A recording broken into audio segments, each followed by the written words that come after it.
ಮಹಾಭಿಯೋಗ process ಅನ್ನ ಯಾವ article ಮೂಲಕ ಮಾಡ್ತೀವಿ? ಹೌದಾ, ಅದಕ್ಕೆ ಈವರೆಗೆ ಮಹಾಭಿಯೋಗ ಪ್ರೋಸೆಸ್ ಆಗಿದೆನಾ? ಫಾರ್ ಎಕ್ಸಾಂಪಲ್, EVM ಯಾವಾಗ ಜಾರಿಗೆ ತಂದಿವಿ? ಜೊತೆಗೆ ಪೇಪರ್ ಬ್ಯಾಲೆಟ್, ಪೇಪರ್ ಏನು ಗೊತ್ತಾ, ಪೇಪರ್ ಬ್ಯಾಲೆಟ್ ಯಾವಾಗ ಅಂತ ಜಾರಿಗೆ ತಂದಿವಿ? VVPAT ಯಾವಾಗ ಜಾರಿಗೆ ತಂದಿವಿ? ಹೌದಾ, ನೋಟಾ ಯಾವಾಗ ಜಾರಿಗೆ ತಂದಿವಿ? ನೋಟಾ ಯಾವಾಗ ಜಾರಿಗೆ ತಂದಿವಿ? ನೆಕ್ಸ್ಟ್ ಈ ಎಪಿಕ್ ಕಾರ್ಡ್, ಎಪಿಕ್ ಕಾರ್ಡ್ ಯಾವಾಗ ಜಾರಿಗೆ ತಂದಿವಿ? ಜೊತೆಗೆ ಸ್ಟೇಟ್ ಎಲೆಕ್ಷನ್, ಹೌದಾ, ಫಂಡಿಂಗ್ ಆಫ್ ಏನ್ ಗೊತ್ತಾ, ಸ್ಟೇಟ್ ಎಲೆಕ್ಷನ್ಸ್ಗೆ ನಾವೇನ್ ಮಾಡಿದ್ವಿ ಅಂದ್ರೆ ಆ ಕಮಿಟಿ ಯಾವ ರಚನೆ ಮಾಡ್ಕೊಂಡಿವಿ. ಎಟ್ ದ ಸೇಮ್ ಟೈಮ್ ಇತ್ತೀಚೆಗೆ one nation one election Ramnath Kovind ಸಮಿತಿ ಏನ್ ರಿಕಮೆಂಡೇಶನ್ಸ್ ಮಾಡಿದೆ. ಕರ್ನಾಟಕದ ಯಾವ ಬುಡಕಟ್ಟು ಜನಗಳದಾವೆ ಅದನ್ನು ಕ್ವಶನ್ಸ್ ಅನ್ನ ಕೇಳ್ಕೊಂಡಿದ್ದಾನೆ. ಈ ಜೇನು ಕುರುಬ ಮತ್ತು ಕಾಡು ಕುರುಬ ಇದಾವ ನೋಡಿ, ಜೇನು ಕುರುಬ ಮತ್ತು ಕಾಡು ಕುರುಬಗಳನ್ನ ಏನ್ ಗೊತ್ತಾ PBTGs ಅಲ್ಲಿ ಹೆಸರಿಸ್ಕೊಂಡ್ವಿ. ನಾವು 2030ಗೆ ನಾವೇನ್ ಮಾಡ್ಬೇಕಾಗಿದೆ, SDG ಗೋಲ್ಸ್ ಗಳನ್ನ ನಾವು ಸಾಧನೆ ಮಾಡಬೇಕಾಗಿದೆ.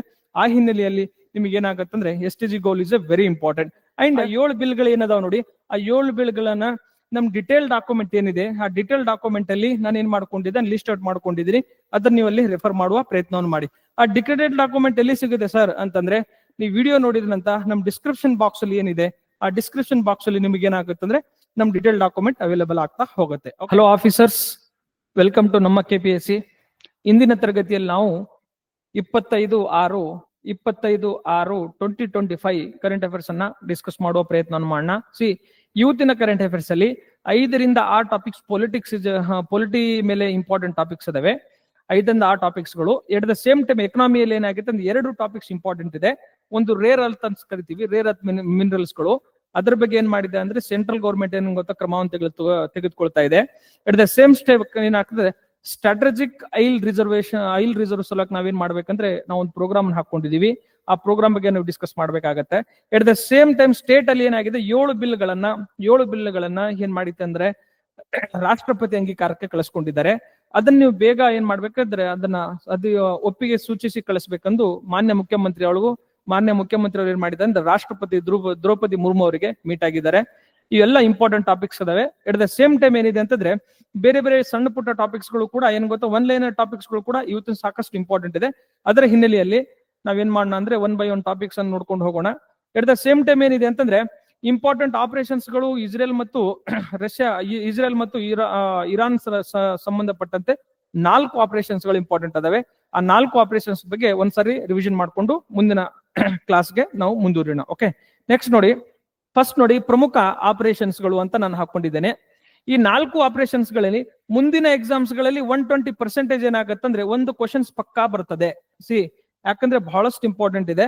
ಇದರಲ್ಲಿ ಏನ್ ಕ್ವಶನ್ಸ್ ಬರ್ತದೆ ಗೊತ್ತಾ, ಈ 4 ಆಪರೇಷನ್ಸ್ ಗಳು ಮತ್ತು ಸ್ಟ್ರೇಟ್ ಆಫ್ ಹಾರ್ಮೋಸ್ ಇದೆ ನೋಡಿ, ಸ್ಟ್ರೇಟ್ ಆಫ್ ಹಾರ್ಮೋಸ್ ಮತ್ತು ರೆಡ್ ಸಿ ಮತ್ತು ಗಲ್ಫ್ ಆಫ್ ಪರ್ಷಿಯನ್ ಗಲ್ಫ್ ಈ ಎಲ್ಲಾ ಟಾಪಿಕ್ಸ್ ಮೇಲೆ 120% 100% ನಿಮ್ ಮುಂದಿನ ದಿನಮಾನಗಳಲ್ಲಿ ಎಕ್ಸಾಮ್ ಅಲ್ಲಿ ಬಂದೇ ಬರ್ತವೆ. ನೀವೇನ್ ಮಾಡಿ ಅಂದ್ರೆ ನೀಟಾಗಿ ಅದನ್ನ ಪ್ರಿಪರೇಷನ್ ಮಾಡುವ ಪ್ರಯತ್ನವನ್ನು ಮಾಡಿ. ಫಸ್ಟ್ ನೋಡಿ, ಈ ಆಪರೇಷನ್ ರೈಸಿಂಗ್ ಲೈನ್ ಅಂತ ಏನ್ ಮಾಡ್ಕೊಂಡಿದ್ರೆ, ಇರಾನ್ ಪರಮಾಣು ಘಟಕಗಳ ಮೇಲೆ ಮಿಲಿಟರಿ ನೆಲೆಗಳನ್ನ ಇರಾನ್ ಪರಮಾಣು ಘಟಕ ಮತ್ತು ಏನಾಗಿದೆ ಅಂದ್ರೆ ಮಿಲಿಟರಿ ನೆಲೆಗಳ ಮೇಲೆ ಇಸ್ರೇಲ್ ದಾಳಿಯನ್ನ ಮಾಡಿದೆ. ಅದನ್ನ ಆಪರೇಷನ್ ರೈಸಿಂಗ್ ಲೈನ್ ಅಂತ ನಾವೇನ್ ಮಾಡ್ಕೊಂಡು ಹೆಸರು ಕೊಟ್ಕೊಂಡಿದ್ದಾರೆ. ಯಾರು? ಇಸ್ರೇಲ್ ದವರು. Very important. ಇದನ್ನ ಮಾಡಿದ್ದು ಯಾರು? ಇಸ್ರೇಲ್ ಮಾಡಿದೆ. Very important. ನೆಕ್ಸ್ಟ್ ನೋಡಿ, ಈ ಆಪರೇಷನ್ ಮಿಡ್ ನೈಟ್ ಹ್ಯಾಮರ್ ಅನ್ನೋದು ಏನ್ ಮಾಡಿದೆ ಅಂದ್ರೆ ಈ ಇರಾನ್ನ ಪರಮಾಣು ಘಟಕಗಳ ಮೇಲೆ ಏನ್ ಮಾಡಿದೆ ಅಂದ್ರೆ ಅಮೆರಿಕ ಏನ್ ಮಾಡಿದ್ರೆ ವೈಮಾನಿಕ ದಾಳಿಯನ್ನ ಮಾಡಿದೆ. ಅದನ್ನ ಆಪರೇಷನ್ ಮಿಡ್ ನೈಟ್ ಹ್ಯಾಮರ್ ಅಂತ ಕರಿತೀವಿ. ಅಟ್ ದ ಸೇಮ್ ಟೈಮ್ ನೋಡಿ, ಇದಕ್ಕೆ ಪ್ರತಿಕ್ರಿಯೆಯಾಗಿ ಇಸ್ರೇಲ್ಗೆ ಪ್ರತಿಕ್ರಿಯೆಯಾಗಿ ಆಪರೇಷನ್ ಹಾನೆಸ್ಟ್ ಪ್ರಾಮಿಸ್ 3 ಎಂಬ ಆಪರೇಷನ್ ಅನ್ನ ಇರಾನ್ ಏನ್ ಮಾಡಿದೆ ಅಂದ್ರೆ ಕ್ಷಿಪಣಿ ದಾಳಿಗಳನ್ನ ಯಾರ ಮೇಲೆ? ಇಸ್ರೇಲ್ ಮೇಲೆ ಮಾಡಿದೆ. Very important. ಇದು ಈ 3 ದೇಶಗಳದ್ದು ಇನ್ವಾಲ್ವ್ಮೆಂಟ್ ಆಯ್ತು. ಎಟ್ ದ ಸೇಮ್ ಟೈಮ್ ಈ ದಾಳಿಯ ನಡುವೆ ಯಾರು ನಮ್ಮ ಭಾರತೀಯರು ಸಿಲ್ಕೊಂಡಿದ್ದಾರೆ ಅವರಿಗೆ ನಾವೇನ್ ಮಾಡ್ಕೊಂಡು ಇದನ್ನ ಸೇಫ್ ಆಗಿ ಇಂಡಿಯಾಕ್ಕೆ ತರೋದು ನಾವು ಆಪರೇಷನ್ ಸಿಂಧು ಎಂಬ ಕಾರ್ಯಾಚರಣೆಯನ್ನು ಮಾಡ್ಕೊಂಡಿದ್ದೇವೆ. ಈ ಕಾರ್ಯಾಚರಣೆಯನ್ನ ಈ 4 ಕಾರ್ಯಾಚರಣೆಯಲ್ಲಿ ಒಂದು ಕಾರ್ಯಾಚರಣೆಯನ್ನ ಕ್ವಶನ್ಸ್ ಕೇಳಬಹುದು, ಅಥವಾ 4 ಕಾರ್ಯಾಚರಣೆಗಳನ್ನ ಮ್ಯಾಚ್ ದಿ ಫಾಲೋಯಿಂಗ್ ಕ್ವಶನ್ಸ್ ಅನ್ನ ಕೇಳುವ ಸಾಧ್ಯತೆ ಇರ್ತದೆ. ಈ 4 ನೀಟಾಗಿ ನೆನಪಿಡುವ ಪ್ರಯತ್ನವನ್ನ ಮಾಡಿ. ಓಕೆ, ನೆಕ್ಸ್ಟ್ ನೋಡಿ, ಶುಭಾಂಶು ಶುಕ್ಲಾ INS ಏನ್ ಗೊತ್ತಾ, ISS ನತ್ತ ಏನು ಒಂದು ಹೆಡ್ಲೈನ್ ಬಂದಿದೆ. ಇದು ISS ಅಂದ್ರೆ ಇಂಟರ್ನ್ಯಾಷನಲ್ ಸ್ಪೇಸ್ ಸ್ಟೇಷನ್ ಅಂತ ಕರಿತೀವಿ. International space station. ಓಕೆನಾ? ಏನಾಗಿದೆ ನೋಡಿ, ಈಗ ಆಕ್ಸಿಮ್ 4 ಎಂಬ ಒಂದು ಮಿಷನ್ ನ ಭಾಗವಾಗಿ ಅವ್ರು ಏನ್ ಮಾಡ್ತಾ ಇದ್ದಾರೆ, ಇಂಟರ್ನ್ಯಾಷನಲ್ ಸ್ಪೇಸ್ ಸ್ಟೇಷನ್ಗೆ ಅವರು ನಭಕ್ಕೆ ಹಾರ್ತಾ ಇದ್ದಾರೆ. ಇದಕ್ಕಿಂತ ಮುಂಚಿತವಾಗಿ 1984ರಲ್ಲಿ ಏನಾದ್ರು ರಾಕೇಶ್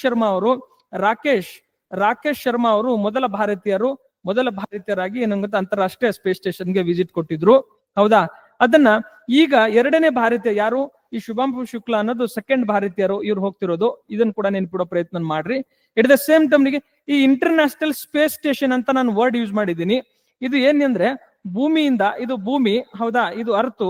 ಈ ಭೂಮಿಯಿಂದ ಏನಾಗುತ್ತೆ ಒಂದು 400ರಿಂದ 500 ಕಿಲೋಮೀಟರ್ ಎತ್ತರದಲ್ಲಿ ನಾವೇನ್ ಮಾಡ್ಕೊಂಡ್ವಿ, ಒಂದು ಪ್ರಯೋಗಾಲಯವನ್ನ ಏನ್ ಮಾಡ್ಕೊಂಡಿವಿ ಅಂದ್ರೆ ರಚನೆ ಮಾಡ್ಕೊಂಡಿವಿ. ಆ ಪ್ರಯೋಗಾಲಯ ರಚನೆ ಮಾಡ್ಕೊಂಡು ಇಲ್ಲಿ ಸಂಶೋಧನೆ ಕಾರ್ಯಗಳನ್ನ ಮಾಡ್ತೀವಿ. ಇದನ್ನ ಇಂಟರ್ನ್ಯಾಷನಲ್ ಸ್ಪೇಸ್ ಸ್ಟೇಷನ್ ಅಂತ ಕರಿತೀವಿ. ಈ ಇಂಟರ್ನ್ಯಾಷನಲ್ ಸ್ಪೇಸ್ ಸ್ಟೇಷನ್ ಅನ್ನ ಭಾರತೀಯ ಅಂತರಿಕ್ಷ ಏನಪ್ಪಾ ಅಂದ್ರೆ ನಾವು ಸ್ಟೇಷನ್ ಅನ್ನ ಮಾಡ್ಬೇಕು ಅನ್ಕೊಂಡಿವಿ. ಯಾವಾಗ 2030 ಅಥವಾ 36 ನೀವೇನ್ ಮಾಡ್ಬೇಕಂದ್ರೆ ಕಮೆಂಟ್ ಮಾಡಿ ತಿಳಿಸ್ಬೇಕು. ಒಂದೇದು. ಎಟ್ ದ ಸೇಮ್ ಟೈಮ್ ನೋಡಿ, ಈ ಇಂಟರ್ನ್ಯಾಷನಲ್ ಸ್ಪೇಸ್ ಸ್ಟೇಷನ್ ಇದೆಯಲ್ಲ, ಈ ಇಂಟರ್ನ್ಯಾಷನಲ್ ಸ್ಪೇಸ್ ಸ್ಟೇಷನ್ ಅನ್ನೋದು ಬೇರೆ ಬೇರೆ ರಾಷ್ಟ್ರಗಳು ಕೊಲಾಬ್ರೇಷನ್ ಮಾಡ್ಕೊಂಡು ಏನ್ ಮಾಡ್ಕೊಂಡು ಸಹಯೋಗ ಮಾಡಿಕೊಂಡು ಇದನ್ನ ರಚನೆ ಮಾಡ್ಕೊಂಡಿದ್ದಾರೆ. ಇದು ಯಾವಾಗ ರಚನೆ ಆಯ್ತು, ಯಾವ್ಯಾವ ದೇಶಗಳು ಇದ್ರ ಪಾಠ ಅದಾವೆ, ಇದರ ಇಂಪಾರ್ಟೆನ್ಸ್ ಏನು, ಇವೆಲ್ಲವನ್ನ ನೀವೇನ್ ಮಾಡ್ಬೇಕಂದ್ರೆ ಹೋಮ್ವರ್ಕ್ ಮಾಡುವ ಪ್ರಯತ್ನವನ್ನ ಮಾಡಿ. ಯಾಕಂದ್ರೆ ಇಲ್ಲಿ ಕ್ವಶನ್ಸ್ ಕೇಳುವ ಸಾಧ್ಯತೆ ಇರ್ತದೆ. ರಿಪೀಟೆಡ್ ಆಗಿ ಈ ಒಂದ್ ಮಂತ್ ಇಂದ ಏನಿದೆ ಅಂದ್ರೆ ಇಂಟರ್ನ್ಯಾಷನಲ್ ಸ್ಪೇಸ್ ಸ್ಟೇಷನ್ ನೋಡಿ, ಇಂಟರ್ನ್ಯಾಷನಲ್ ಸ್ಪೇಸ್ ಸ್ಟೇಷನ್ ರಿಪೀಟೆಡ್ ಆಗಿ ನ್ಯೂಸ್ ಇಲ್ಲಿ ಯಾವಾಗ ರಚನೆ ಆಯ್ತು, ಅದ್ರ ಯಾವ್ಯಾವ ಕೊಲಾಬ್ರೇಷನ್ ಮಾಡಿದ್ದಾರೆ, ಅದ್ರ ಉದ್ದೇಶವೇನು, ಇವೆಲ್ಲವನ್ನ ನೀವೇನ್ ಮಾಡ್ಬೇಕಂದ್ರೆ ಅಧ್ಯಯನ ಮಾಡ್ಬೇಕಾಗತ್ತೆ. International space station is very important. ಅದನ್ನ ಸ್ವಲ್ಪ ಹೋಮ್ವರ್ಕ್ ಮಾಡುವ ಪ್ರಯತ್ನವನ್ನು ಮಾಡಿ. ನಾನಿದು ಹೇಳ್ಬಹುದು, it is not a big issue, but ನೀವು ಕೂಡ ಆಕ್ಟಿವ್ ಆಗಿ ಪಾರ್ಟಿಸಿಪೇಷನ್ ಆಗ್ಬೇಕು. ಜೊತೆಗೆ ನೀವು ಕಮೆಂಟ್ ಮಾಡಿ ತಿಳಿಸಿ ಅದನ್ನ ಯಾವಾಗ ರಚನೆ ಆಯ್ತು, ಅದರ ಪಾಲುದಾರರು ಯಾರು ಎಂದು ಕಮೆಂಟ್ ಮಾಡಿ ತಿಳಿಸುವ ಪ್ರಯತ್ನವನ್ನ ಮಾಡಿ. ಓಕೆ, ನೆಕ್ಸ್ಟ್ ನೋಡಿ, ಸಂಪೂರ್ಣ ಕ್ರಾಂತಿಗೆ ಕರೆ ಜೂನ್ 5 ಏನ್ ಗೊತ್ತಾ 1974 51 ವರ್ಷ ಆಯ್ತು ಎಂಬ ಅಂಶನ ಇದು ಮಾಡ್ಕೊ. ನಿಮಗೆಲ್ಲ ಗೊತ್ತಿರ್ಬೇಕು ಆಲ್ರೆಡಿ ಸಂಪೂರ್ಣ ಕ್ರಾಂತಿ ಎಂದರೇನು. KS ಮೇನ್ಸ್ ಅಲ್ಲಿ ಏನ್ ಕೊಟ್ಕಂದ್ರೆ ಮೇನ್ಸ್ಗೆ ಇದನ್ನ ಕ್ವಶನ್ಸ್ ಅನ್ನ ಕೇಳ್ಕೊಂಡಿದ್ದಾನೆ. ಅಂಡ್ ನಿಮ್ KS ಸಿಲೆಬಸ್ ಅಲ್ಲಿ ಏನಾಗಿದೆ, ಡೈರೆಕ್ಟ್ಲಿ ಮೆನ್ಷನ್ ಇದೆ ಏನಂತ, ಸಂಪೂರ್ಣ ಕ್ರಾಂತಿ ಜಯಪ್ರಕಾಶ್ ನಾರಾಯಣ ಅವ್ರದ್ದು. ಹೌದಾ? ಈ ಸಂಪೂರ್ಣ ಕ್ರಾಂತಿ ಏಳು ಏನ್ ಗೊತ್ತಾ ಆಯಾಮಗಳನ್ನ ಹೊಂದಿತ್ತು. 7 ಆಯಾಮಗಳನ್ನು ಹೊಂದಿತ್ತು. ಫಾರ್ ಎಕ್ಸಾಂಪಲ್ ರಾಜಕೀಯ, ಹೌದಾ, ಸಾಮಾಜಿಕ, ಶೈಕ್ಷಣಿಕ, ಬೌದ್ಧಿಕ ಮತ್ತು ಪ್ರಜಾಸತ್ತಾತ್ಮಕ. ಈ ರೀತಿ ಇದನ್ನ 7 ಆಯಾಮಗಳನ್ನ ಹೇಳುವುದರಿಂದ ಇದನ್ನ ಟೋಟಲ್ ರೆವಲ್ಯೂಷನ್ ಅಥವಾ ರೈನ್ಬೋ ರೆವಲ್ಯೂಷನ್ ಅಂತ ಕೂಡ ನಾವೇನ್ ಕರಿತೀವಿ ಅಂತಂದ್ರೆ ಈ ಸಂಪೂರ್ಣ ಕ್ರಾಂತಿಯನ್ನ ಕರಿತೀವಿ. Very important. ಈ ಸಂಪೂರ್ಣ ಕ್ರಾಂತಿಯ ಕಾರಣ ಏನು, ನೀವೇನೇನು ಮಾಡ್ಬೇಕಂದ್ರೆ ಇದಕ್ಕೆ ಸಂಪೂರ್ಣ ಕ್ರಾಂತಿಯ ಕಾರಣವೇನು, ಒಂದನೇದು. ಇದರ ಸಂಪೂರ್ಣ ಕ್ರಾಂತಿಯ ಆಯಾಮಗಳ್ಯಾವ್ಯಾವು, ಇದರ ಪರಿಣಾಮಗಳೇನು. ಮೊನ್ನೆ ಏನು ಲಾಸ್ಟ್ ಟೈಮ್ ಕ್ವಶನ್ಸ್ ಕೇಳಿದಾನಂದ್ರೆ ಈ 2384 ಕ್ವಶನ್ ಏನಿದೆಯಲ್ಲ, ಈ 384 KS ನೋಟಿಫಿಕೇಶನ್ಸ್ ಅಲ್ಲಿ ಕೂಡ ಏನ್ ಕ್ವಶನ್ಸ್ ಕೇಳಿದಾನಂದ್ರೆ ಈ ಸಂಪೂರ್ಣ ಕ್ರಾಂತಿಯ ಪರಿಣಾಮಗಳನ್ನ ಕುರಿತು ಚರ್ಚಿಸಿ ಎಂಬ ಅಂಶವನ್ನ ಸೆಕೆಂಡ್ ಟೈಮ್ ಏನ್ ಮಾಡಿದಂದ್ರೆ ಆಗಿರೋ 2014ರಿಂದ 2025ಕ್ಕೆ 4 ಎಕ್ಸಾಮ್ ಆಗಿದೆ. 4 ಎಕ್ಸಾಮ್ ಅಲ್ಲಿ ಆಲ್ರೆಡಿ 2 ಸಾರಿ ಏನ್ ಮಾಡ್ಕೊಂಡಿದ್ದಾನೆ, ಮೇನ್ಸ್ ಅಲ್ಲ ಈ ಟಾಪಿಕ್ ಮೇಲೆ ಕ್ವಶನ್ಸ್ ರಿಪೀಟ್ ಮಾಡ್ಕೊಂಡಿದ್ದಾನೆ. ಎಷ್ಟು ಇಂಪಾರ್ಟೆಂಟ್ ಇದೆ ನೋಡಿ ಸಂಪೂರ್ಣ ಕ್ರಾಂತಿ. ಯಾಕಂದ್ರೆ ಅದರ ರೆಲೆವೆನ್ಸ್ ಅಷ್ಟಿದೆ ನಮಗೆ. ಹೌದಾ? ಆ ರೆಲೆವೆನ್ಸ್ ಏನ್ ಗೊತ್ತಾ, ಈ ಸಂಪೂರ್ಣ ಕ್ರಾಂತಿ ಬಗ್ಗೆ ನೀವೇನ್ ಮಾಡಿ ಅಂದ್ರೆ 360 ಡಿಗ್ರಿ ಆಗಿ ಪ್ರಿಪರೇಷನ್ ಮಾಡುವ ಪ್ರಯತ್ನವನ್ನ ನೀವು ಮಾಡ್ಬೇಕಾಗತ್ತೆ. Very important. ಸ್ವಲ್ಪ ಅದನ್ನ ಇದರಲ್ಲಿ ಸಂಪೂರ್ಣ ಕ್ರಾಂತಿ ಜಯಪ್ರಕಾಶ್ ನಾರಾಯಣ ಜೆಪಿ ಮೂವ್ಮೆಂಟ್ ಅಂತ ಕೂಡ ಇದನ್ನ ಕರಿತೀವಿ. ಜಯಪ್ರಕಾಶ್ ನಾರಾಯಣ ಅವರ ಕೊಡುಗೆ ಬಹಳಷ್ಟು ಇಂಪಾರ್ಟೆಂಟ್ ಇದೆ. ಜೊತೆಗೆ ನಮ್ಮ ದೇಶದ ಇತಿಹಾಸದಲ್ಲಿ ಮತ್ತು ದೇಶದ ಪ್ರಜಾಪ್ರಭುತ್ವವನ್ನ ಏನ್ ಗೊತ್ತು ಗಟ್ಟಿಗೊಳಿಸಲು ಕೂಡ ಈ ಕ್ರಾಂತಿ ಸಾಕಷ್ಟು ಇಂಪಾರ್ಟೆಂಟ್ ಇದೆ, ರೆಲೆವೆಂಟ್ ಇದೆ. ಇದನ್ನು ಕೂಡ ನೀವೇನ್ ಮಾಡಿ ಅಂದ್ರೆ ಅಧ್ಯಯನ ಮಾಡುವ ಪ್ರಯತ್ನವನ್ನ ಮಾಡಬೇಕಾಗತ್ತೆ. ಓಕೆ, ನೆಕ್ಸ್ಟ್ ನೋಡಿ, ನೀತಿ ಆಯೋಗವು ಭಾರತದ ದತ್ತಾಂಶ ಇಂಪೇರೇಟಿವ್ಸ್ ಗುಣಮಟ್ಟಕ್ಕೆ ತಿರುವು ಎಂಬ ವರದಿಯನ್ನ ಏನ್ ಮಾಡಿದ್ರೆ ಬಿಡುಗಡೆ ಮಾಡಿದೆ. Very important. ದತ್ತಾಂಶಗಳನ್ನ ಈಗ ನಾವು ಹೇಳ್ತೀವಿ data is A new oil ಅಂತ ಕರಿತೀವಿ ಈಗ. ಹೌದಾ? ಡೇಟಾ ಅನ್ನೋದು ನ್ಯೂ ಆಯಿಲ್ ಅಂತ ಏನ್ ಗೊತ್ತಾ ಕಾನ್ಸೆಪ್ಟ್ ಅನ್ನ ನಾವು ಈಗ ತರ್ತಾ ಇದೀವಿ. ದತ್ತಾಂಶಗಳ ಮೇಲೆನೆ ಎಲ್ಲವೂ ನಿರ್ಧಾರವಾಗತ್ತೆ. ನೀವು ಎಷ್ಟು ನೋಟಿಫಿಕೇಶನ್ಸ್ ನಿಮಗ್ ಬರ್ತವೆ, ಎಷ್ಟು ನೀವು ಡೇಟಾದ ಬೇಸಿಸ್ ಮೇಲೆ ನೀವು ಬಿಸ್ನೆಸ್ ನಡೀತಾ ಇದೆ, ಇಂಡಸ್ಟ್ರಿ ರನ್ ಆಗ್ತಾ ಇದೆ. Data it self is A currency ಆಗಿ ಏನಾಗ್ತಾ ಇದೆ ಅಂದ್ರೆ ವರ್ಕ್ ಆಗ್ತಾ ಇದೆ. ಸೊ ಅದರ ಇಂಪಾರ್ಟೆನ್ಸ್ ಏನು ಮತ್ತು ದತ್ತಾಂಶದ ಚೌಕಟ್ಟುಗಳನ್ನ ನಿರ್ಮಾಣ ಮಾಡಬೇಕಾದ್ರೆ ಯಾವ ರೀತಿ ಇಂಪಾರ್ಟೆಂಟ್ ಅನ್ನೋ ಅಂಶವನ್ನ ಏನ್ ಮಾಡ್ಕೊಂಡಿದೀವಿ ಅಂತಂದ್ರೆ ಈ ವರದಿಯಲ್ಲಿ ಬಿಡುಗಡೆ ಮಾಡಿದೆ. ಹಾಗಾದ್ರೆ ಈ ನೀತಿ ಆಯೋಗದ ಬಗ್ಗೆ ಸ್ವಲ್ಪ ನೀವೇನ್ ಮಾಡಿ ಅಂತಂದ್ರೆ ನೀತಿ ಆಯೋಗದ ಬಗ್ಗೆ ನೀವೇನ್ ಡಿಸ್ಕಸ್ ಮಾಡ್ಬೇಕಾಗತ್ತೆ. ನಿಮಗೆಲ್ಲ ಗೊತ್ತಿತ್ತು, ನಾವು 1950ರಲ್ಲಿ 52ರ ದಶಕದಲ್ಲಿ ನಾವೇನ್ ಮಾಡ್ತೀವಿ ಅಂತಂದ್ರೆ 52ರ ದಶಕದಲ್ಲಿ ನಾವೇನ್ ಮಾಡ್ತೀವಿ, ನಾವು ಯೋಜನಾ ಆಯೋಗವನ್ನ ನಾವೇನ್ ಮಾಡ್ತೀವಿ, ರಚನೆ ಮಾಡ್ತೀವಿ. ಈ ಯೋಜನಾ ಆಯೋಗದನ್ನ ನಾವು ರಷ್ಯಾ ಮಾದರಿಯಿಂದ ನಾವೇನ್ ಮಾಡ್ತೀವಿ ಅಂದ್ರೆ ರಷ್ಯಾ ಮಾದರಿಯನ್ನ ನಾವೇನ್ ಮಾಡ್ತೀವಿ ಅಂದ್ರೆ ಅಳವಡಿಸ್ಕೊಡ್ತೀವಿ. ಆದ್ರೆ ಮುಂದೆ ಏನಾಗುತ್ತೆ ಅಂದ್ರೆ 2017ರಲ್ಲಿ ನಾವೇನ್ ಮಾಡಿದ್ವಿ ಅಂದ್ರೆ ಈ ಪ್ಲಾನಿಂಗ್ ಕಮಿಷನ್ ಇಂದ ನಾವು ನೀತಿ ಆಯೋಗದ ಕಡೆಗೆ ನಾವು ಟ್ರಾನ್ಸ್ಫಾರ್ಮ್ ಮಾಡ್ತೀವಿ. ಇದನ್ನ ಈ ಏನ್ ಪ್ಲಾನಿಂಗ್ ಕಮಿಷನ್ ಏನಿದೆಯಲ್ಲ, ಇದನ್ನ ಟಾಪ್ ಡೌನ್ ಅಪ್ರೋಚ್ ಅಂತ ಏನ್ ಕರಿತೀವಿ, ಟಾಪ್ ಡೌನ್ ಅಂತ ಕರಿತೀವಿ. ಆದ್ರೆ ನೀತಿ ಆಯೋಗವನ್ನ ನಾವು ಏನ್ ಮಾಡ್ತೀವಿ ಅಂದ್ರೆ ಬಾಟಮ್ ಅಪ್ ಅಪ್ರೋಚ್ ಅಂತ ಕೂಡ ಕರಿತೀವಿ. ಬಾಟಮ್ ಆಫ್ ಅಪ್ರೋಚ್ ಅಂತ ಕರಿತೀವಿ. ಅಂದ್ರೆ ಮೀನಿಂಗ್ ಅಷ್ಟೇ. ಈಗ ಯೋಜನಾ ಆಯೋಗದಲ್ಲಿ ನಾವ್ ಏನ್ ಮಾಡ್ತಾ ಇದೀವಿ ಅಂತಂದ್ರೆ, ಯೋಜನಾ ಆಯೋಗವನ್ನ ಒಂದು ಅಂಗಿಯನ್ನು ಹೊಲಿದು, ಕೇಂದ್ರ ಸರ್ಕಾರ ಒಂದು ಅಂಗಿಯನ್ನು ಹೊಲಿದು ನೀವೆಲ್ಲ ರಾಜ್ಯಗಳು ಹಾಕೊಳ್ಳಿ ಅಂತ ಹೇಳೋದು. ಅಂದ್ರೆ ಸೆಂಟ್ರಲ್ ಲೆವೆಲ್ ಅಲ್ಲಿ ಏನಾಗ್ತಾ ಇತ್ತು, ಪಾಲಿಸಿ ಫ್ರೇಮಿಂಗ್ ಆಗ್ತಾ ಇತ್ತು. ಅದನ್ನೆಲ್ಲ ರಾಜ್ಯಗಳು ಏನ್ ಮಾಡ್ಬೇಕಂದ್ರೆ ಇಂಪ್ಲಿಮೆಂಟ್ ಮಾಡುವ ಪರಿಸ್ಥಿತಿ ಇತ್ತು. ಈಗ ನೀತಿ ಆಯೋಗದಲ್ಲಿ ಏನ್ ಮಾಡ್ತಾ ಇದ್ವಿ ಅಂದ್ರೆ ರಾಜ್ಯಗಳನ್ನ ಪ್ರತಿನಿಧಿಸಿ ಅವರ ಆಗು ಹೋಗುಗಳನ್ನ, ಅವರ ಪ್ಲಾನಿಂಗ್ಸ್ ಗಳನ್ನ ನಾವು ಡಿಸ್ಕಸ್ ಮಾಡಿ ನಾವು ಕಲೆಕ್ಟಿವ್ ಆಗಿ ಡಿಸಿಷನ್ ತಗೊಳ್ತಾ ಇದೀವಿ. ಅಂಡ್ ಕಲೆಕ್ಟಿವ್ ಆಗಿ ನಾವೇನ್ ಮಾಡ್ತಾ ಇದೀವಿ ಅಂದ್ರೆ ಪಾಲಿಸಿಗಳನ್ನ ಇಂಪ್ಲಿಮೆಂಟೇಷನ್ ಮಾಡುವ ಪ್ರಯತ್ನವನ್ನ ಮಾಡ್ತಾ ಇದೀವಿ. ಈ ಎರಡು ಅಪ್ರೋಚ್ ಏನಿದೆ ಅಂದ್ರೆ ರಿವರ್ಸ್ ಮಾಡಿದೀವಿ. ಇದನ್ನ ಸ್ವಲ್ಪ ನೀಟಾಗಿ ಅಧ್ಯಯನ ಮಾಡೋ ಪ್ರಯತ್ನ ಮಾಡಿ. ಜೊತೆಗೆ ಈ ನೀತಿ ಆಯೋಗದ ಬಗ್ಗೆ ಏನ್ ಗೊತ್ತಾ, ಈ ರಚನೆ ಬಗ್ಗೆ ಸಾಕಷ್ಟು ಕ್ವಶನ್ಸ್ ಅನ್ನ ಕೇಳಿದ್ದೆ ನಾನು. ರಚನೆ ಬಗ್ಗೆ ಅಂದ್ರೆ ನೀತಿ ಆಯೋಗದ ಅಧ್ಯಕ್ಷರು ಯಾರಾಗಿರ್ತಾರೆ, ಉಪ ಅಧ್ಯಕ್ಷರು ಯಾರಾಗಿರ್ತಾರೆ, ನೀತಿ ಆಯೋಗದ ಸದಸ್ಯರು ಯಾರಾಗಿರ್ತಾರೆ, ಜೊತೆಗೆ ನಮ್ಮ ರಾಜ್ಯದಿಂದ ಯಾರು ಪ್ರತಿನಿಧಿಸಿ ಇಂಥ ಕ್ವಶನ್ಸ್ ಅನ್ನ ಕೇಳಬಹುದು. ಎಟ್ ದ ಸೇಮ್ ಟೈಮ್ ಈ ನೀತಿ ಆಯೋಗದ ರಿಪೋರ್ಟ್ಸ್ ಏನದಾವ ನೋಡಿ, ರಿಪೋರ್ಟ್ಸ್ ಏನದಾವೆ, ಆ ರಿಪೋರ್ಟ್ಸ್ ಗಳನ್ನ ರಿಪೀಟೆಡ್ ಆಗಿ ಎಕ್ಸಾಮ್ಸ್ ಅಲ್ಲಿ ಕ್ವಶನ್ಸ್ ಅನ್ನ ಕೇಳ್ಕೊಂಡಿದ್ದಾನೆ. ನೀತಿ ಆಯೋಗದ ಎಷ್ಟು ರಿಪೋರ್ಟ್ಸ್ ಗಳು ಬಿಡ್ತವೆ, ಒಂದು 10ರಿಂದ 15 ಇಂಪಾರ್ಟೆಂಟ್ ರಿಪೋರ್ಟ್ಸ್ ಇದಾವೆ. ಆ ರಿಪೋರ್ಟ್ಸ್ ಅನ್ನ ನೀವೇನ್ ಮಾಡಿ ಅಧ್ಯಯನ ಮಾಡುವ ಪ್ರಯತ್ನವನ್ನು ಮಾಡಿ. ಎಟ್ ದ ಸೇಮ್ ಟೈಮ್ ಈ ನೀತಿ ಆಯೋಗ ಕೆಲವು ಪ್ರೋಗ್ರಾಮ್ಸ್ ಗಳನ್ನ ಏನ್ ಮಾಡೋದು ಅಂದ್ರೆ ಪ್ರೋಗ್ರಾಮ್ಸ್ ಗಳನ್ನ ಜಾರಿಗೆ ತಂದಿದೆ. For example one state one product ಅಂತ, one state one product, one district one product, one district one product. ಈ ರೀತಿ ಏನ್ ಅಟಲ್ ಟಿಂಕರಿಂಗ್ ಲ್ಯಾಬ್ ಬೇರೆ ಬೇರೆ ಏನ್ ಗೊತ್ತಾ ಥಿಂಕ್ ಟ್ಯಾಂಕ್ ಆಗಿ ಏನ್ ಮಾಡುತ್ತೆ, ಬೇರೆ ಬೇರೆ ಪ್ರೋಗ್ರಾಮ್ಸ್ ಗಳನ್ನ ಇಂಪ್ಲಿಮೆಂಟ್ ಮಾಡ್ತಾ ಇದೆ ಅಥವಾ ಐಡಿಯಾಸ್ ಗಳನ್ನ ಕೊಡುತ್ತೆ. ಆ ಐಡಿಯಾಸ್ ಮೇಲೆ ರಿಪೀಟೆಡ್ ಆಗಿ ಎಕ್ಸಾಮ್ಸ್ ಅನ್ನ ಕ್ವಶನ್ಸ್ ಅನ್ನ ಕೇಳ್ಕೊಂಡಿದ್ದಾನೆ. ನೀತಿ ಆಯೋಗ ಬಂದಾಗ ನೀವು ಅಟ್ ಲೀಸ್ಟ್ 3 ಆಂಗಲ್ ಅಲ್ಲಿ ನೀವು ಕಡ್ಡಾಯವಾಗಿ ಪ್ರಿಪರೇಷನ್ ಮಾಡಬೇಕು. ಒಂದು ನೀತಿ ಆಯೋಗದ ರಚನೆ, ಹೌದಾ, ಅಧ್ಯಕ್ಷರಾಗಿರ್ತಾರೆ ಯಾರಾಗಿರ್ತಾರೆ, ಅದರ ಪದನಿಮಿತ್ತ ಕಾರ್ಯಾಧ್ಯಕ್ಷರು ಯಾರಾಗಿರ್ತಾರೆ, ನೀತಿ ಆಯೋಗದ ರಿಪೋರ್ಟ್ಸ್ಗಳು ಮತ್ತು ನೀತಿ ಆಯೋಗದ ಕಾರ್ಯಕ್ರಮಗಳು. ಈ 3 ಆಸ್ಪೆಕ್ಟ್ಸ್ ಮೇಲೆ ಸಿಕ್ಕಾಪಟ್ಟೆ ಕ್ವಶನ್ಸ್ ಅನ್ನ ಕೇಳ್ಕೊಂಡಿದ್ದಾನೆ. ಈ 3 ಆಂಗಲ್ ಅಲ್ಲಿ ನೀವೇನ್ ಮಾಡ್ಬೇಕಾಗತ್ತೆ, ಅಧ್ಯಯನ ಮಾಡ್ಬೇಕಾಗತ್ತೆ. ಸ್ವಲ್ಪ ನೀಟಾಗಿ ಹೋಮ್ವರ್ಕ್ ಮಾಡುವ ಪ್ರಯತ್ನವನ್ನ ಮಾಡಿ. ಓಕೆ, ನೆಕ್ಸ್ಟ್ ನೋಡಿ, 10ನೇ ಆವೃತ್ತಿಯ ಸುಸ್ಥಿರ ಅಭಿವೃದ್ಧಿ ವರದಿ ಏನಾಗುತ್ತೆ 2025. 10ನೇ ಆವೃತ್ತಿ ಏನಾಗತ್ತೆ ಅಂದ್ರೆ 10ನೇ ಆವೃತ್ತಿಯನ್ನು ಬಿಡುಗಡೆ ಮಾಡಿವಿ. ಇದನ್ನ ಫಸ್ಟ್ ನಿಮಗೆ SDG ಅನ್ನೋದ್ರೆ ಏನಂದ್ರೆ ಗೊತ್ತಿರ್ಬೇಕು ನಿಮಗೆ, ಹೌದಾ. ನಾವು 2008ರಲ್ಲಿ ಏನ್ ಮಾಡ್ಕೊಂಡಿವಿ ಅಂದ್ರೆ 2008ರಲ್ಲಿ ನಾವು ಮಿಲೇನಿಯಂ ಡೆವಲಪ್ಮೆಂಟ್ ಗೋಲ್ ಅಂತ ನಾವು ಕಾನ್ಸೆಪ್ಟ್ ಅನ್ನು ತಂದಿತ್ತು. ಇವೇನು ಇದು 2015ಕ್ಕೆ ಏನಾಯ್ತು ಅಂದ್ರೆ 2015ಕ್ಕೆ ಏನಾಗುತ್ತೋ ಅದರ ಅವಧಿ ಮುಗೀತು.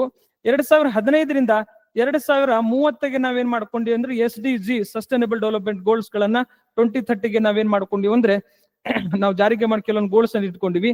ಈ SDG ಎಷ್ಟು ಗೋಲ್ ಅದ, 17 ಗುರಿಗಳು ಮತ್ತು 169 ಟಾರ್ಗೆಟ್ಸ್ ಗಳನ್ನ ನಾವು ಮಾಡ್ಕೊಂಡಿದೀವಿ.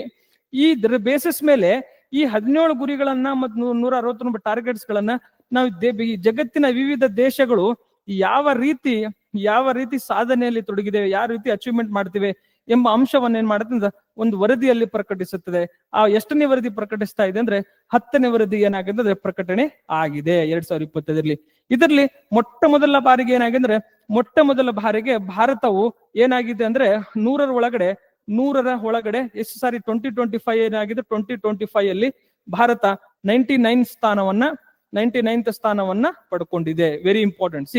ನಿಮ್ಗೆ ಏನ್ ಗೊತ್ತಾ, ಪ್ಯಾರಿಸ್ ಅಗ್ರಿಮೆಂಟ್ ಅಂದ್ರೆ ಏನು, ಸಸ್ಟೈನಬಲ್ ಡೆವಲಪ್ಮೆಂಟ್ ಗೋಲ್ ಅಂದ್ರೆ ಏನು, ಮಿಲೇನಿಯಂ ಡೆವಲಪ್ಮೆಂಟ್ ಗೋಲ್ ಅಂದ್ರೆ ಏನು, ಈ 7 ಸಸ್ಟೈನಬಲ್ ಡೆವಲಪ್ಮೆಂಟ್ ಗೋಲ್ಸ್ ಅದಾವಲ್ಲ, ಈ 7 ನಿಮಗೆ ಏನ್ ಗೊತ್ತಾ ಬೈಹಾರ್ಟ್ ಇರ್ಬೇಕು ನಿಮಗೆ. ಯಾಕಂದ್ರೆ ಇದನ್ನ ಮ್ಯಾಚ್ ದಿ ಫಾಲೋಯಿಂಗ್ ಕ್ವಶನ್ಸ್ ಕೇಳ್ಕೊಂಡಿದ್ದಾನೆ.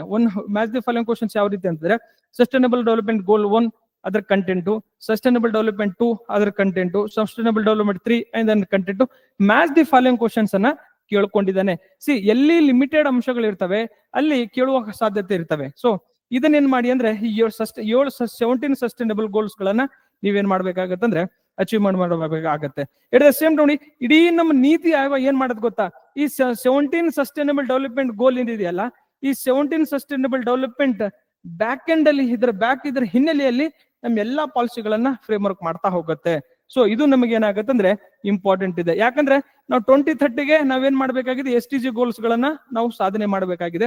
ಆ ಹಿನ್ನೆಲೆಯಲ್ಲಿ ನಿಮಗೆ ಏನಾಗತ್ತಂದ್ರೆ SDG goal is a very important. And ನಿಮಗೆಲ್ಲ ಗೊತ್ತಿದೆ 2070ಗೆ ನಾವು 2070ಗೆ ನಾವೇನ್ ಮಾಡ್ಬೇಕಂದ್ರೆ ಶೂನ್ಯ ಹೊರಸೂಸುವಿಕೆಯನ್ನ, ಜೀರೋ ಏನಾಗುತ್ತೆ ಎಮಿಷನ್ಸ್ ಅನ್ನ ನಾವು ಟಾರ್ಗೆಟ್ ಅನ್ನು ಇಟ್ಕೊಂಡಿವಿ.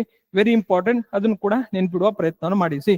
ಇದರ ಜೊತೆಗೆ SDG ಸಸ್ಟೈನಬಲ್ ಡೆವಲಪ್ಮೆಂಟ್ ಗೋಲ್ ಜೊತೆಗೆ ಇವೇನು ಬೇರೆ ಯಾವ್ಯಾವ ವರದಿ ಬಿಡುಗಡೆ ಮಾಡುತ್ತೆ, ಜೊತೆಗೆ ಸಸ್ಟೈನಬಲ್ ಡೆವಲಪ್ಮೆಂಟ್ ಅಂದ್ರೆ ಏನು, ಅದನ್ನ ಅಚೀವ್ ಮಾಡಕ್ಕೆ ಭಾರತ ಬೇರೆ ಬೇರೆ ಸೆಕ್ಟರ್ಸ್ ಅಲ್ಲಿ ಏನು ಕ್ರಮ ಕೈಗೊಳ್ತಾ ಇದೆ, ಕರ್ನಾಟಕ ಯಾವ ರೀತಿ ಕ್ರಮಗಳನ್ನ ಕೈಗೊಳ್ಳುತ್ತದೆ, ಇವೆಲ್ಲವನ್ನ ನೀವೇನ್ ಮಾಡ್ಬೇಕಾಗತ್ತಂದ್ರೆ ಅಧ್ಯಯನ ಮಾಡ್ಬೇಕಾಗತ್ತೆ.